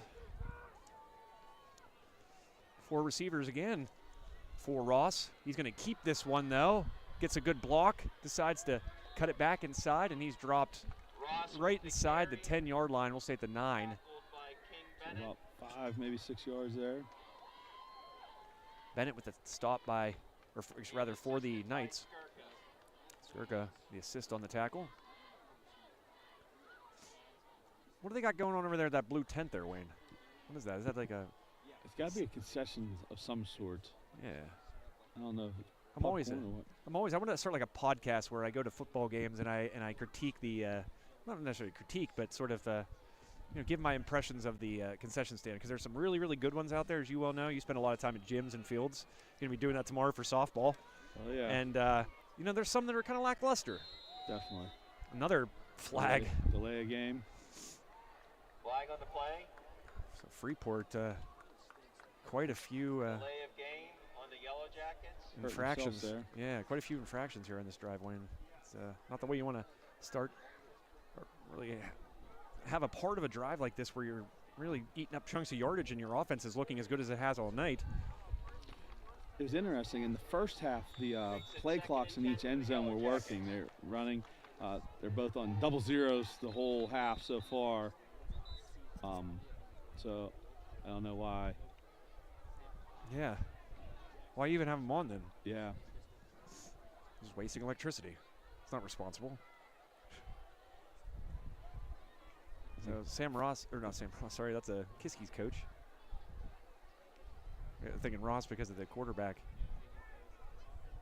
Sam Albert. Yeah, Sam Ross. Sam Ross, the old softball coach. Yeah, sorry. All my coaches in my area getting Sam Ross out there saying, I never coached football. Coach Ross, hope you're out there listening. Freeport staff complaining. Yeah. About the. There's a pile of coaches. Yeah, a pile of coaches that wanted the ear of the referee there. Because I'm pretty sure most fields have a clock in the end zone, yes? Nowadays, a lot do, yeah. But if it's not working, the referee there's got to put his hand up with like 5 seconds to go to kind of give you the notice. Ross rolling, just going to throw this one towards the sideline, well out of play, and then flag comes in. Looks like Ross was hit late. So for all the flags to go against Freeport here, they're going to buy one on that late hit. Dangerous play there. Is Ross kind of getting up. Personal foul on the Knights. I don't know if he's looking at his knee, but the result of that penalty, Ross kind of shaking up on it. But it does put Freeport now at the 7-yard line. He was almost thrown out to the blue tent that you're talking about. I know. Concession stand over there. He's guiding me over there. Said, let Wayne call the rest of the game. Go find out what's in that tent. I think that'd be a great idea, the podcast. Right? Just go to different, like, you could go to like a T-ball game for all you know and just go there and, because here's the thing, some of these places you'll find real unique stuff, like some grandma's recipe for halushki. Yep, You know? definitely. I'm a big halushki guy. I like it. They my- had buffalo chicken dip tonight in the concession stand here at Knoch. I did see that. Was getting some drinks. Only Ross's pass one falls hand incomplete. up for the catch attempt there for Freeport. Sullivan was the intended target. I Second don't know if his down other for hand was being Yellowjackets. held. It kind of looked like it the way he was reaching for it, but nothing doing in terms of drawing the flag and bring up second down and goal at the 7-yard line. Ross unafraid to fire that in there. That had some sauce on it. Yeah, definitely. Now, we talked about needing at least a field goal. Now, I think you'd be disappointed if you don't get a touchdown. You're inside the 10, first and goal. It's a great call. Because I think you've had such a momentous drive here. You want to cap it off with the most points I think you can get if you're Freeport. Ross, good penetration again. He's going to throw open there, but almost picked off. Thought that was going to find the receiver, but a good job of changing direction Ross's pass was is Mullen, brought down by trying to Mullen. pick off his fellow quarterback there, but unable to do so.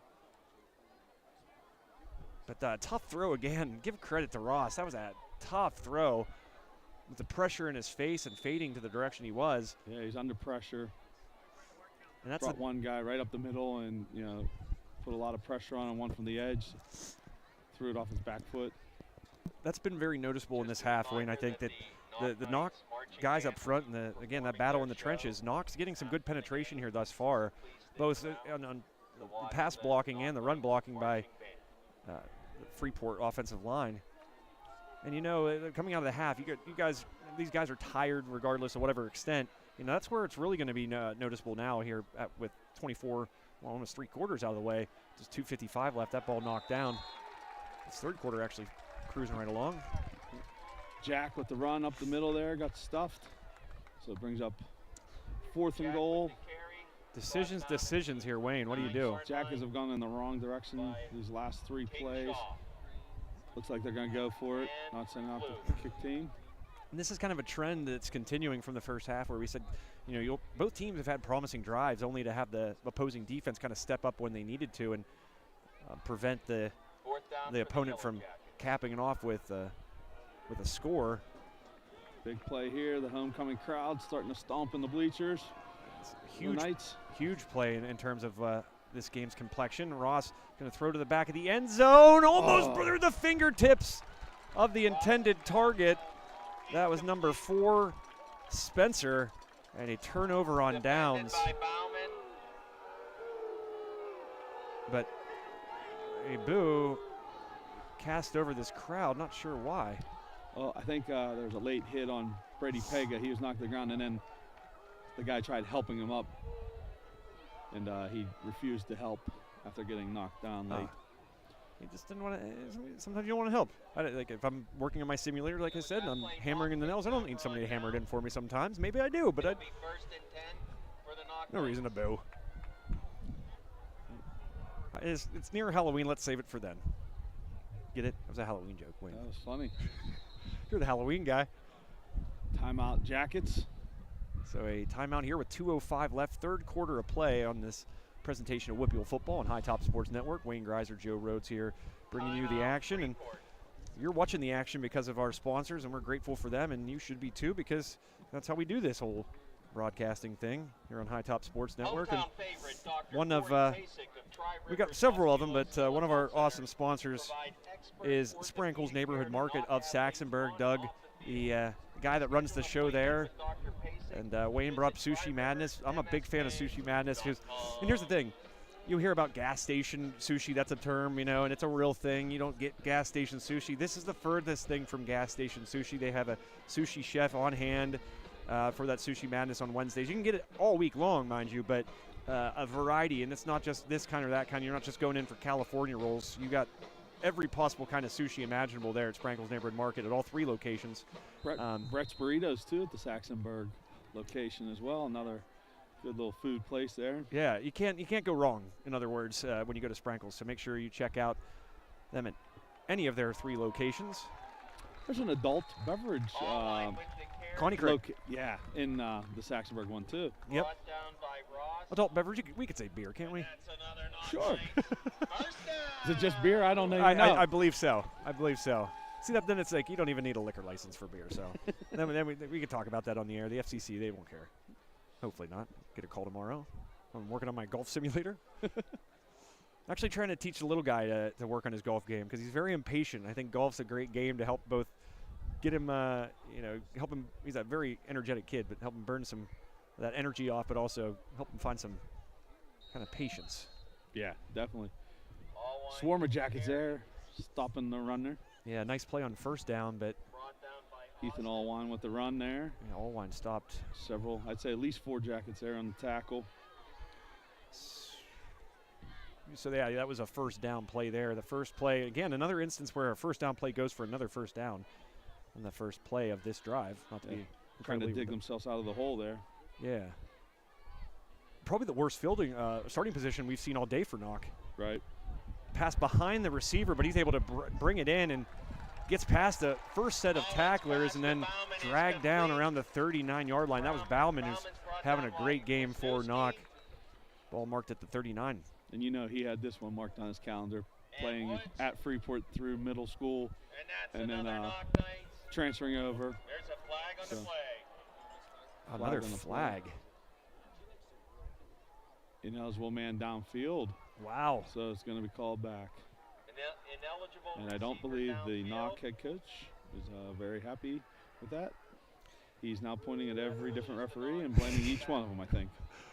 Yeah, it's only one of them. You got to find the right guy and blame him. You don't want to blame all of them. But no, interestingly enough here, Wayne, there's been a lot of big plays in this game that have been brought back because of penalties. Be it that touchdown in the first quarter, I believe it was. Yeah. Freeport's been burnt by it. Knoch's been burnt by it, so you can't really say it's affected one team more than the other. But it's tough to get in a rhythm. Yeah, absolutely. Third quarter rolling right along. Just 40 seconds left here. And a 1st and 15 now, the result. Almost a false start by that receiver on this near side. Quick little throw in the slot and then brought down right around the line of scrimmage, maybe a hair more as the clock hits 25 seconds left in the third quarter. 22, Sam Skirko with the catch there, another junior. Just realized it says second quarter on our screen. I apologize for that. Somebody's out there yelling on his TV and he ends her voice, "Hey, stupid, turn the quarter over." Well, now you can change it to the fourth quarter because Yep. coming to an end. So we will head into the final 12 minutes of this game. And third Clock quarter. will stop, though, Oh, for some reason. 10. What? Why? It's timeout? I'm confused, Wayne. Oh, there it goes. It's back. But, yeah, the third quarter. The PA guy kind of chuckles, too. But third quarter now in the past, Knoch able to put 2 touchdowns on the board and build a 19-0 lead over the visiting Yellowjackets here on this presentation of WPIAL football on High Top Sports Network. We're going to take a quick break, and we'll be back for the final 12 minutes of this one here on High Top Sports Network. Stay tuned.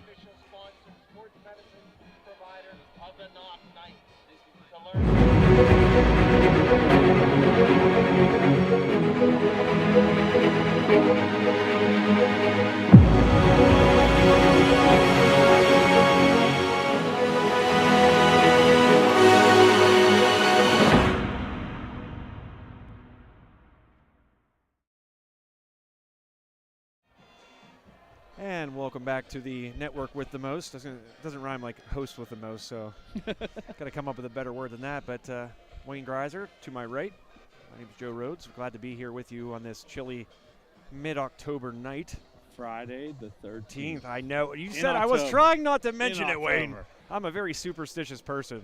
Me too. Very superstitious. Like if I have a good round with a golf ball, that golf ball gets saved and put somewhere very special whenever I need it. And if I'm in a scramble or something.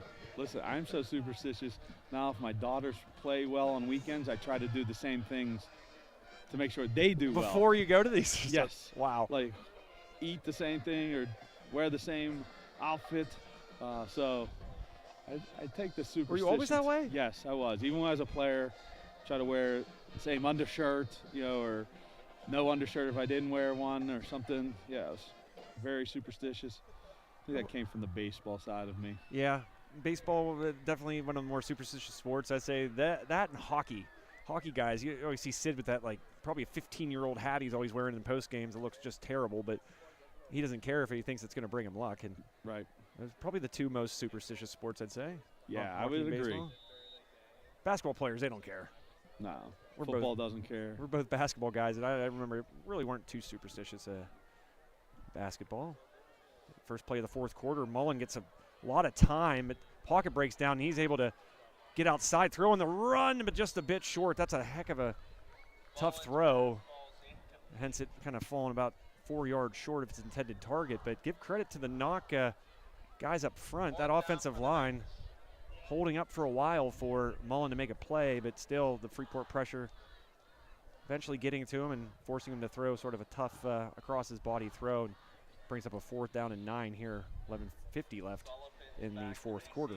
Yeah, my wife's not a big fan of the superstitious. Oh, look, and the clock, game clock, they're working now in each end zone, so Wow. we'll see those. Better late than never. Just took a third quarter off, I think. Maybe the guy was in the restroom or at the concession stand. Maybe he's over at the blue tent. Yep.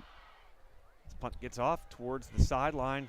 It's going to take a friendly bounce, picked up by Sullivan. Sullivan then dragged down in Knoch territory at the 48, so prime field position here for Freeport to begin their first offensive possession of the fourth quarter. And man, oh man, you look where they're starting right now, Wayne, and you think if they could have capped off that last drive with a touchdown, you're starting the ball at the 48, you're down just 2 scores, but instead you're starting this drive down by still 3 possessions here in the fourth and final quarter. Yeah, definitely.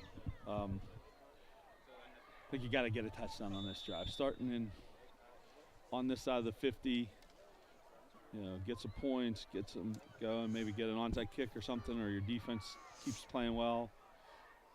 They've given up a couple big plays. Handoff goes to the right side. Otterman, yeah, dragged down after about a gain of 3. 2nd down and 8. Again, I want to mention our great sponsor of ours, Body Revolution. Obviously, the weather's getting colder, so you're going to be kind of kept inside. If you do a lot of the activities, physical activity, and try to get your workout, get your workouts in outside, that's going to be diminishing here over the coming weeks. Daylight savings about 3 weeks away, and great play. I know, right? I hate it. They got to outlaw that, but they're talking about it. But anyways, a great place to go and continue to stay active and fit and get through these cold winter months is Body Revolution right there in High Street in downtown Freeport. Make sure you call today. Affordable and great facility they have. And that's a great catch. Hit as he throws and brought in Spencer. Sip Sellinger there again. Oh, was it Sellinger? Was that Sellinger? Yep. Oh, I'm looking at the wrong roster again. That's Spencer. Was on the other team. Ross took another big hit. He did. I mean, he stands in there, though. Showing guts, limping to the sidelines, getting the play calls, things like that. That He catch stayed in there, threw it, and Sellinger went up and got it. looked like the David Tyree catch in the Super Bowl. Yes, definitely. It was kind of a 50-50 ball and a hard one to hang on to, but Sellinger, sorry that I didn't get his name right there, but what a catch by him. And there's some weapons on this team, certainly. Oh, definitely. Pocket breaking down. Ross able to somehow get out of it. Throws towards the sideline, trying to make a catch, but just too far out of bounds. Intended target there was Danny King, freshman. Yep. Talking about sponsors, Steffi's Country Catering, Sunday takeout. What do they got? Deal number 1, stuffed chicken breasts or pork chops, mashed potatoes, gravy, vegetable medley. Ooh. Waldorf salad rolls and cake for 5 people, $60. We also have pans of lasagna, pierogi casserole, starter soup season.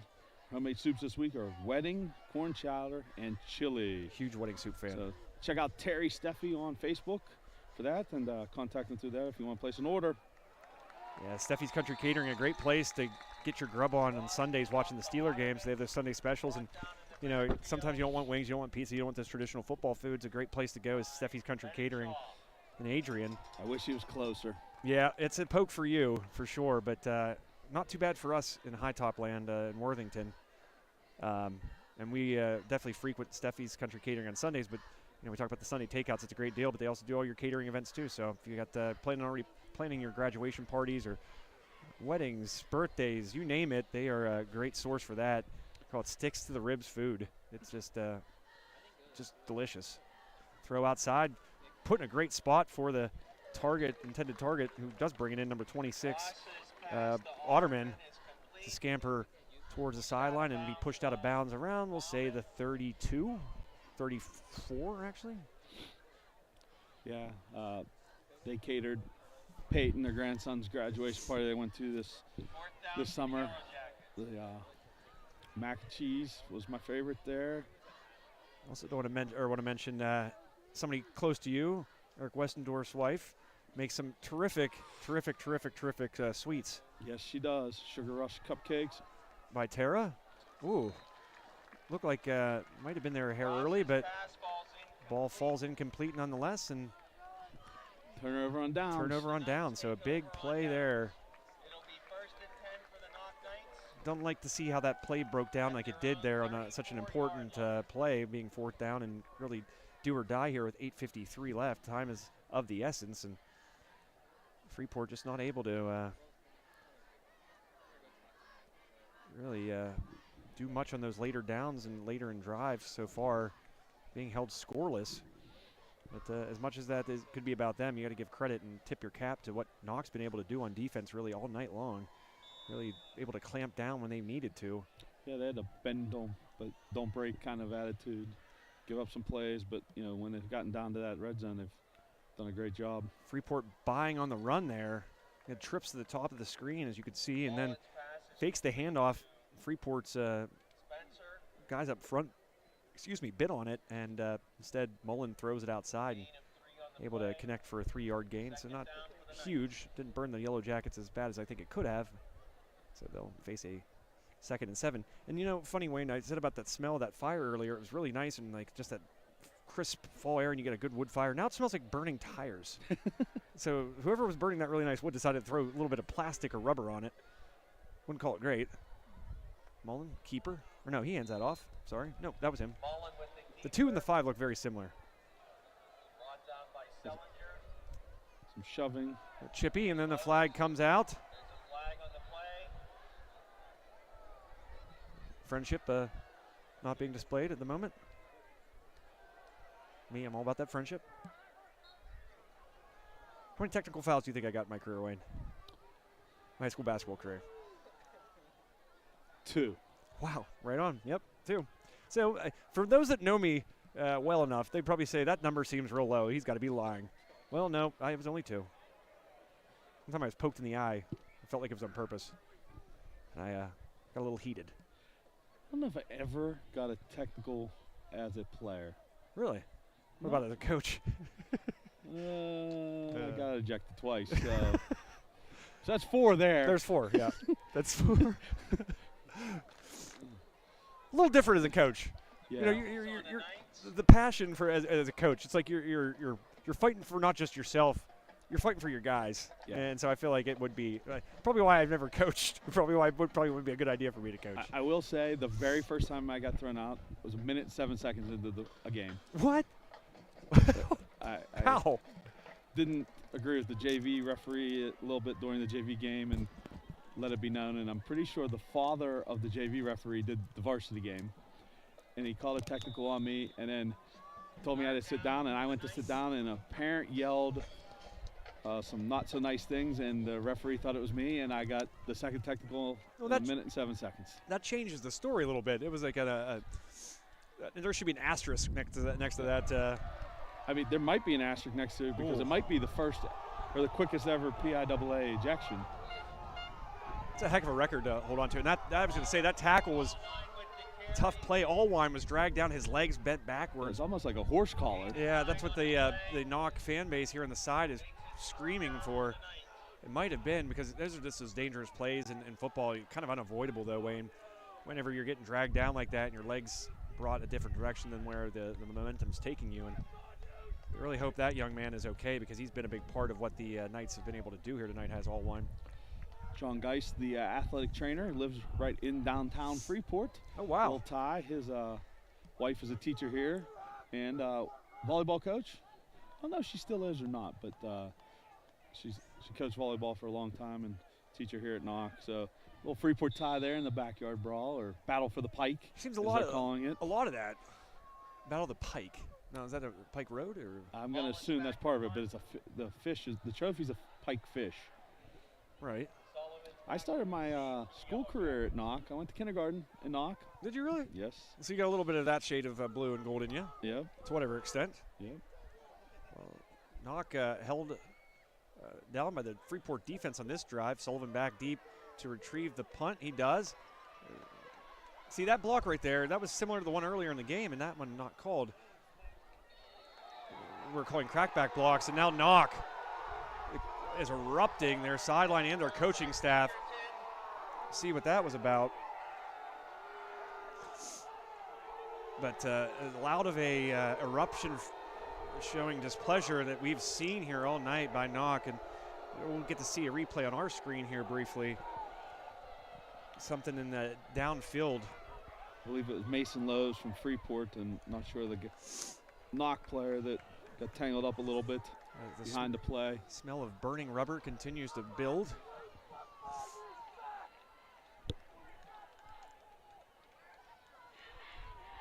First and 10 for the Yellowjackets. Oof, yeah, there was a little bit of extracurricular activity happening in the backside of that play.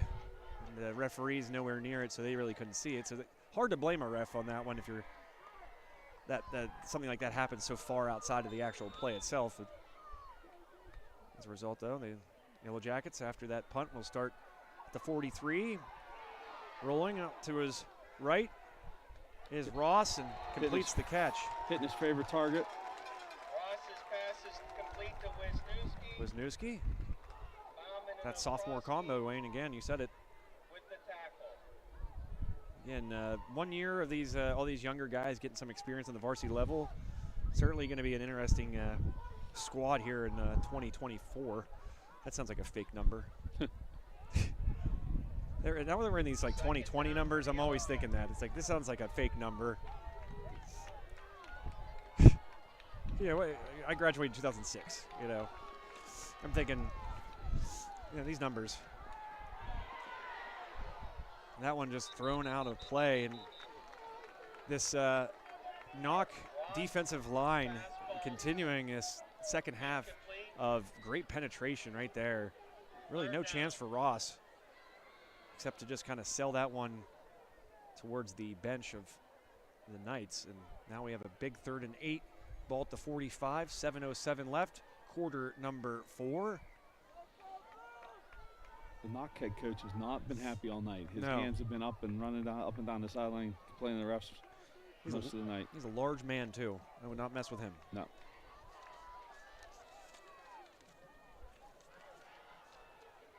Stepping up, getting through a layer of Knoch defenders and sliding down just near the first down marker. He slid, and if he would have kept his feet, he might have got the first down. Oh, looks like a favorable spot. Yeah. Wow, so. Well, they're moving him back because I think they're saying where he started the slide, so I it'll be think 4th and 1. Yeah, the far side referee, I think, had it a little bit more advanced than what it was. And I think where they marked it is probably a little bit closer to where Ross was. The ball was when Ross decided to slide and his knee was down. So a 4th down and 1. Talk about do or die, Wayne. This is do or die. Camera shaking as the home crowd has doing the stomp to make the noise on 4th down. Keeper up the gut, and that will be enough, I think, maybe. This guy on this side has a first down. The guy on the far side who didn't see it very well doesn't. And, of course, the Knoch coach is out on the field again. Yeah, unhappy. But this score holds, he'll be a very happy guy. And with that play, it's a first down for the Yellowjackets.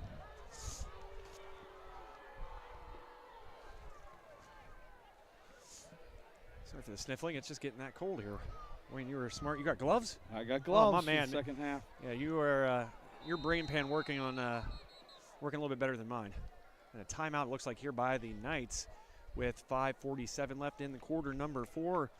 Here on High Top Sports Network, this presentation of WPIAL football brought to you by Sprankle's Neighborhood Market, Body Evolution, Steffi's Country Catering, Douglas Insurance Agency, Tony's Pizza, and last, Wayne, and certainly not least, Bird's Foot Golf Club. My little slice of heaven on earth. Make sure check out Bird's Foot. We got to have there's got to be an Indian summer left. I think there's time for that. Hopefully. And when we do, make sure you guys book a tee time, because if you don't, I will. And you don't want me to be doing that, because chances are I'll be booking them. If it's nice, I'll be there. I can pretty much promise you that. And we've had the Mark Sparrow tattoo. A Mark Sparrow tattoo.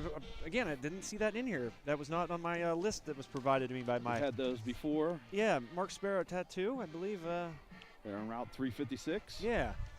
Any tattoos for you, Wayne? I do have 2. Okay. Yep. I do have 2 as well. My initials, and then I have a cross, Celtic cross, the word Pap from when my Pap passed away. I have a Celtic cross as well. Nice. And a panda bear is my second one. Nice. Yep. I'm going to call you Panda from now on. Scamper, little juke there, and steps out of bounds. He's wearing jeans and like a wife beater, like a white tank top. Nice. Yep. Got it. Talked about getting a sleeve tattoo, but I've never ventured out that much to get more. Well, you know the place to go. Yep. If you're in the market for that, make sure you check them out. I think they have their Facebook as the name is .com. The place that the tattoo parlor is in there before there is what, I don't remember the name of it. That's who did my tattoos. I got my panda tattoo on another continent. That one Nice. thrown. A nice catch there, leaping for it. Sullivan. Sullivan, yeah, using the hands there. First down, but the big thing is looking at the clock, 5 minutes and 33 seconds. So you got to score quickly here. Clock's running. You mentioned that other game on High Top Sports Network, the one that isn't associated with really the other 3, and that being the Heritage Conference clash between Homer Center and West Shamokin in the third quarter. West Shamokin 20, Homer Center 17. Ooh. So a good one. Reconnected. Not sure what's happening there. Hopefully you guys are still with us out there. Excuse me for sniffling. It is chilly. A breeze here in this fourth quarter too, up top here. Yeah, breeze indeed. It's just making that smell of burnt rubber intensify for us. Do you smell that? I do, yeah. Like, you got such a nice fire going. What are you putting rubber on it for? Or plastic, or just garbage? I digress. Throw outside, on the dot. Brought in, drug down. Number 4 for the Yellowjackets. Sip Selinger. Yep. A lot of equal distribution, I'd say, tonight by Ross in the play calling for Freeport. You know, not targeting one guy more than another and really spreading it out, it seems, when Ross has decided to air it out. Yeah, definitely. Yeah, and something I did notice here, Ooh. one of the few school districts where the entire school district's in the area. Like, you got the high school, the middle school, and the primary. Like, you got all the buildings all in one location here. Well, Polo, I think, has that too, right? Yep. Polo's one of the few, like you said. Marion Center. Oh, actually, we don't have an elementary school. There's several. Freeport has the middle school and the high school together, but they have 2 elementary schools around. Buffalo and South Buffalo. Yep. Yep. Yep. Those are the 2, Buffalo and South Buffalo. My girls go to Buffalo. Towards Katanning would be the South Buffalo ones. That's where I went to elementary school after my 1 year at Knoch. Don't like to be reminded, it sounds like, that happened. My as a former Freeport school guy? here at Knoch is now a church because, Oh. like I said, they moved everything here. It wasn't like this when I went here. They had the elementary schools kind of spread out. 4th down, airing it out, Oh. try for it, and that was Pass definitely a interference. pass interference. And Yeah, there was okay. a flag late, but that was a good call. It was a right call. And I'm, listen, Knoch, I don't think the Knoch head coach is agreeing. no, with you. he's had reasons to be upset tonight. I will agree with him on a couple of the instances, but that one was pretty blatant. As not only just the contact, but he kind of pushed him to the ground just for good measure. And as a result, that's going to put Freeport in some great field position. Because you could say it was incidental contact, but that push, I think he could have maybe gotten away with it because he had to come back for the football, did the intended target. Was that, I'm trying to see who now that was. Double-digit number. Wisniewski. Yeah, Wisniewski. Yep, he was the intended target, and he was coming back for the football. And a lot of times, you'll get that incidental contact when you're coming back for the football, but I guess that little push there is what drew the flag. And I think what the Knoch coach was disagreeing with was it was on this hash, and the referees on this side didn't call it. It was the gentleman on the complete opposite side that threw the flag. Pretty impressive arm, by the way. Might have been a high school quarterback or pitcher back in the day. For sure, yep. Made it halfway across the field. Didn't really like he put too much into it either.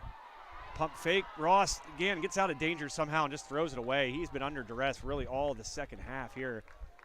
And got the first guy to kind of bite on it, snuck under his tackle or his reach, and pressured again by someone else was Drew Ross. And he's just kind of been under duress here this entire second half. And he is going to need an ice bath tonight. yeah, I was going to say. He's definitely going to feel it tomorrow morning, too. Just about getting him through the next 3 minutes and 24 seconds healthy, along with everybody really out there. Yeah, Freeport hosts Valley next week for senior night. Yeah, only 2 weeks before left of the wrapping up the season at Deer Lakes. Wow. It's hard to believe. I mean, we're talking 2 weeks after this week left of the season. It's flown by as the season. Right. And that could be, that Deer Lakes game potentially could be for a playoff spot if things happen.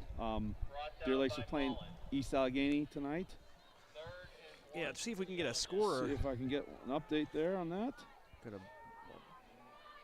Yeah, if you guys, if this one ends and there's some other games, time left in some other games, make sure you tune in. Their fourth quarter score at Mars.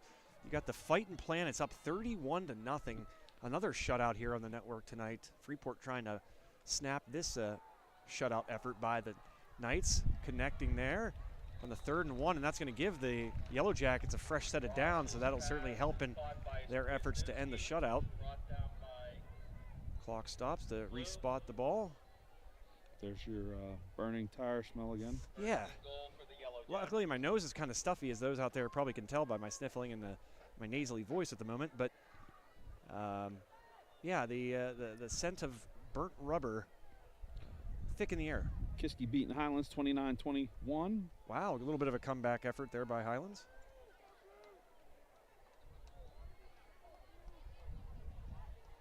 Any other games of note there?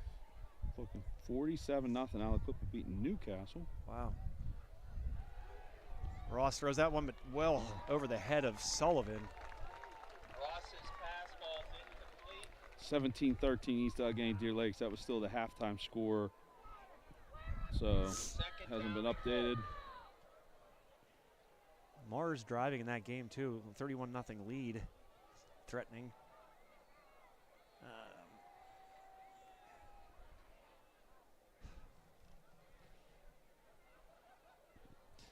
And we mentioned the other game here on High Top Sports Network, a 20-17 West Shamokin lead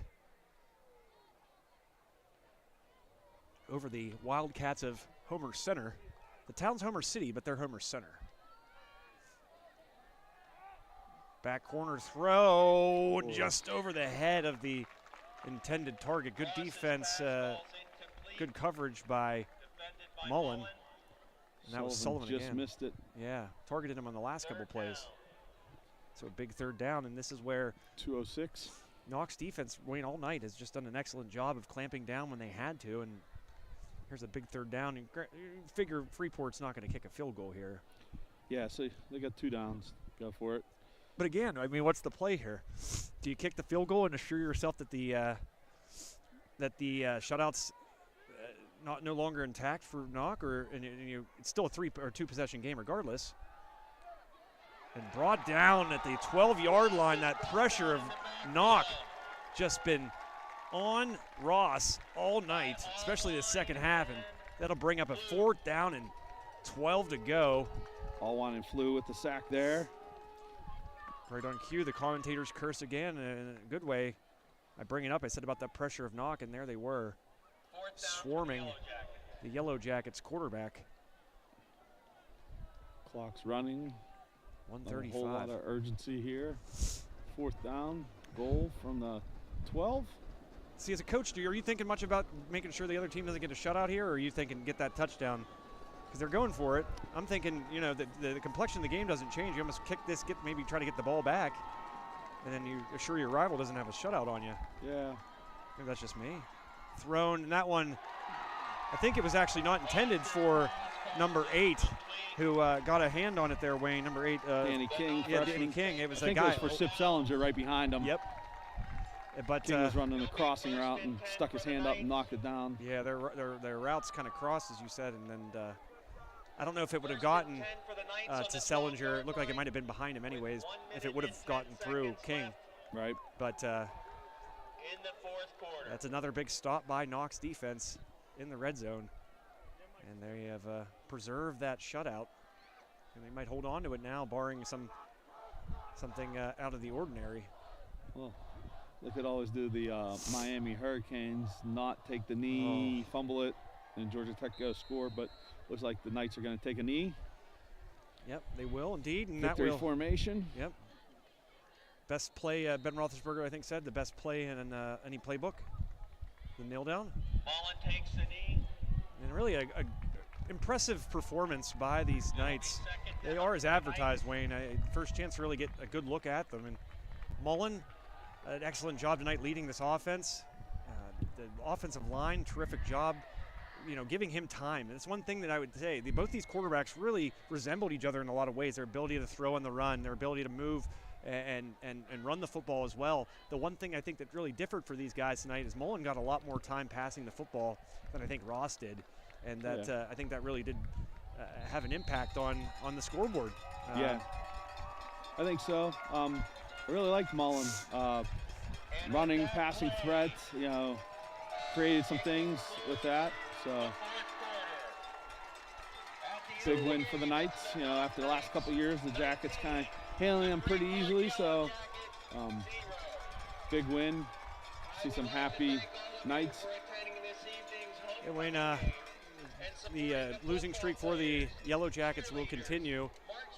And some big games ahead of them, like you said, to stay in playoff contention. Coach Gaylot's team going to need some wins here down the stretch, and the schedule really doesn't get much easier, as you mentioned. The Deer Lake's on the schedule there the very final week of the season, and then next week you do have a game against Valley that you think Freeport's probably the favorites going into that game, but you can't take anything for granted, certainly. So Big Meech Ballard, Yeah. big defensive player there for Valley. So, like you said, they got to win next week.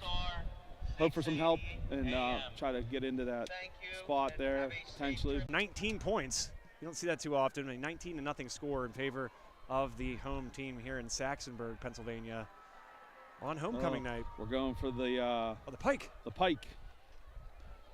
Let's see if we can get this in a little bit for you. Well, yep, those are excited guys over a fish. Yep. You see how quickly they got over there. The first set of guys super pumped to pick up that fish. Rivalry games, they bring out the best in you. But Wayne, real quickly, of the Body Evolution, I believe it's the Body Evolution player of the game. 1 second. I'll give you time to think about it. And we're going to pick somebody from either team. Yep, they can make sure they can stop actually at they could stop at the gym to pick it up. So give you a chance to check out the facility there. Say, you go, what are you thinking, Wayne? I'm thinking probably Mullen. Yeah, that would be my guess. Cody Mullen, junior quarterback from Knoch. Yeah, Great job. He not only did he do stuff on the offensive side, Wayne, he did a lot of defense too. He was in the secondary, and there were a couple plays that he came up with big breakups and was had blanket coverage on many of these, or the deep, I guess you could say, Freeport wide receiving core. Yeah, and he had a touchdown call back. Yep. Honestly, if he intercepts the one at the goal line, he might have gone 100 yards the other way. Yep. Like you said, it wasn't just offensively. He did some good things defensively here as well. I lost the Pike on the screen. Well, they are just excited about that fish, and we're excited that this was such a great game. And Wayne, I got a chance to call one with you. I'm glad that got to happen because I haven't got to call one with you this year, I don't think so. Yeah, definitely exciting. Eric's been hogging you all year, and I'm sure you guys will do another game here before it's all said and done. Next week I'm out. I'm headed to Portsmouth, Ohio, 5 hours away for Oakley's tournament, but maybe that last one at Deer Lakes, big one. Yeah, we'll we're hoping to have you guys on that one next week. A big game, as you mentioned, with Valley for the Yellowjackets, and Knoch really continuing this role. Again, some lean years, but they are really turning it around here in Saxonburg. An impressive win here tonight. But again, the player of the game, we're going to give it to the young man for these Knights, the quarterback, kind of do-it-all kind of quarterback, Cody Mullen, the Body Revolution player of the game. Carrying the big Pike trophy right now. It's kind of funny as they're coming over here. It's almost like the Stanley Cup. They kind of like pass it along to the next guy and let him carry it for 5 yards. Yep, let him skate around the ice, bring it back to somebody else. Well, Coach has it in front of everybody now. Man, oh man. But getting chilly, but probably about time to sign off. Before we go, Wayne, thank you. Thank you. Great to call a game with you, as I mentioned, man. Always a joy to get to spend time with you, whether it's on the mic or not. And we'll be seeing you, obviously, for the golf simulator. Definitely. Open invitation there always, brother. Appreciate it. Again, thank you guys, obviously, for tuning in. But first, I want to thank our sponsors. Of course, Bird's Foot Golf Club. Get your swing on. Steffi's Country Catering. Make sure you check out their Sunday special. Look up Terry Steffi on Facebook. Tony's Pizza Cafe, the Extra Point sponsor tonight. Some of the best pies around. I think the best pizza place in Armstrong County, if you consider that little. You're kind of on the border. I think that's Butler there. Well, we're gonna claim them as ours. There you go. So, best pizza place within, I don't know, I'm about 20 minutes from there, from about where if I had to drive there, and place I'd go to, quite honestly, period. I mean this, truly mean this. Best pizza place within about a half-hour distance from me. Definitely. So thank you to Tony's Pizza Cafe. Check them out if you haven't. If you haven't, you're crazy. Also want to thank Mark Sparrow Tattoo, I believe. Douglas Insurance Agency. Stop in and see Marie. She's got her dogs there too. That's always a nice thing when you're doing your insurance. It's not always the funnest thing to go and have done, but Marie has her dogs there, and I'm big fans of theirs. Love dogs, big dog guy. Actually just got a cat though. Long story there. I do remember you saying his name's that. Cruz, named after O'Neill Cruz. Nice. Always have Pittsburgh themed animal names. Good evening, But ladies and gentlemen. again, thank you to Douglas Insurance Agency. Also Body Revolution, make sure you check them out. Open 24/7. And membership rates just hard to beat. And again, it's a great place now that it's getting cold to go in and continue to get physically fit or stay physically fit and do your thing. And last but not least, Sprankle's Neighborhood Market here in Saxonburg, where you can always hashtag save on meat. That about wraps it up. Some other games on the network if you want to tune over to those here briefly to catch the end of those. But for myself and Wayne Greiser, we are done. Thank you so much for tuning in as always. We appreciate you guys. I'll say it again. You have many, many ways you could spend your Friday night and you decide to spend it with us, and we couldn't appreciate it as much as we do, any more than we do, rather. You guys are awesome. You're the reason we do this, and we're thankful you guys tune in as you do often here on these Friday nights. So one final time for Wayne Greiser, my name is Joe Rhodes. You have a great rest of your week, and may no train pass you by. We'll see you guys.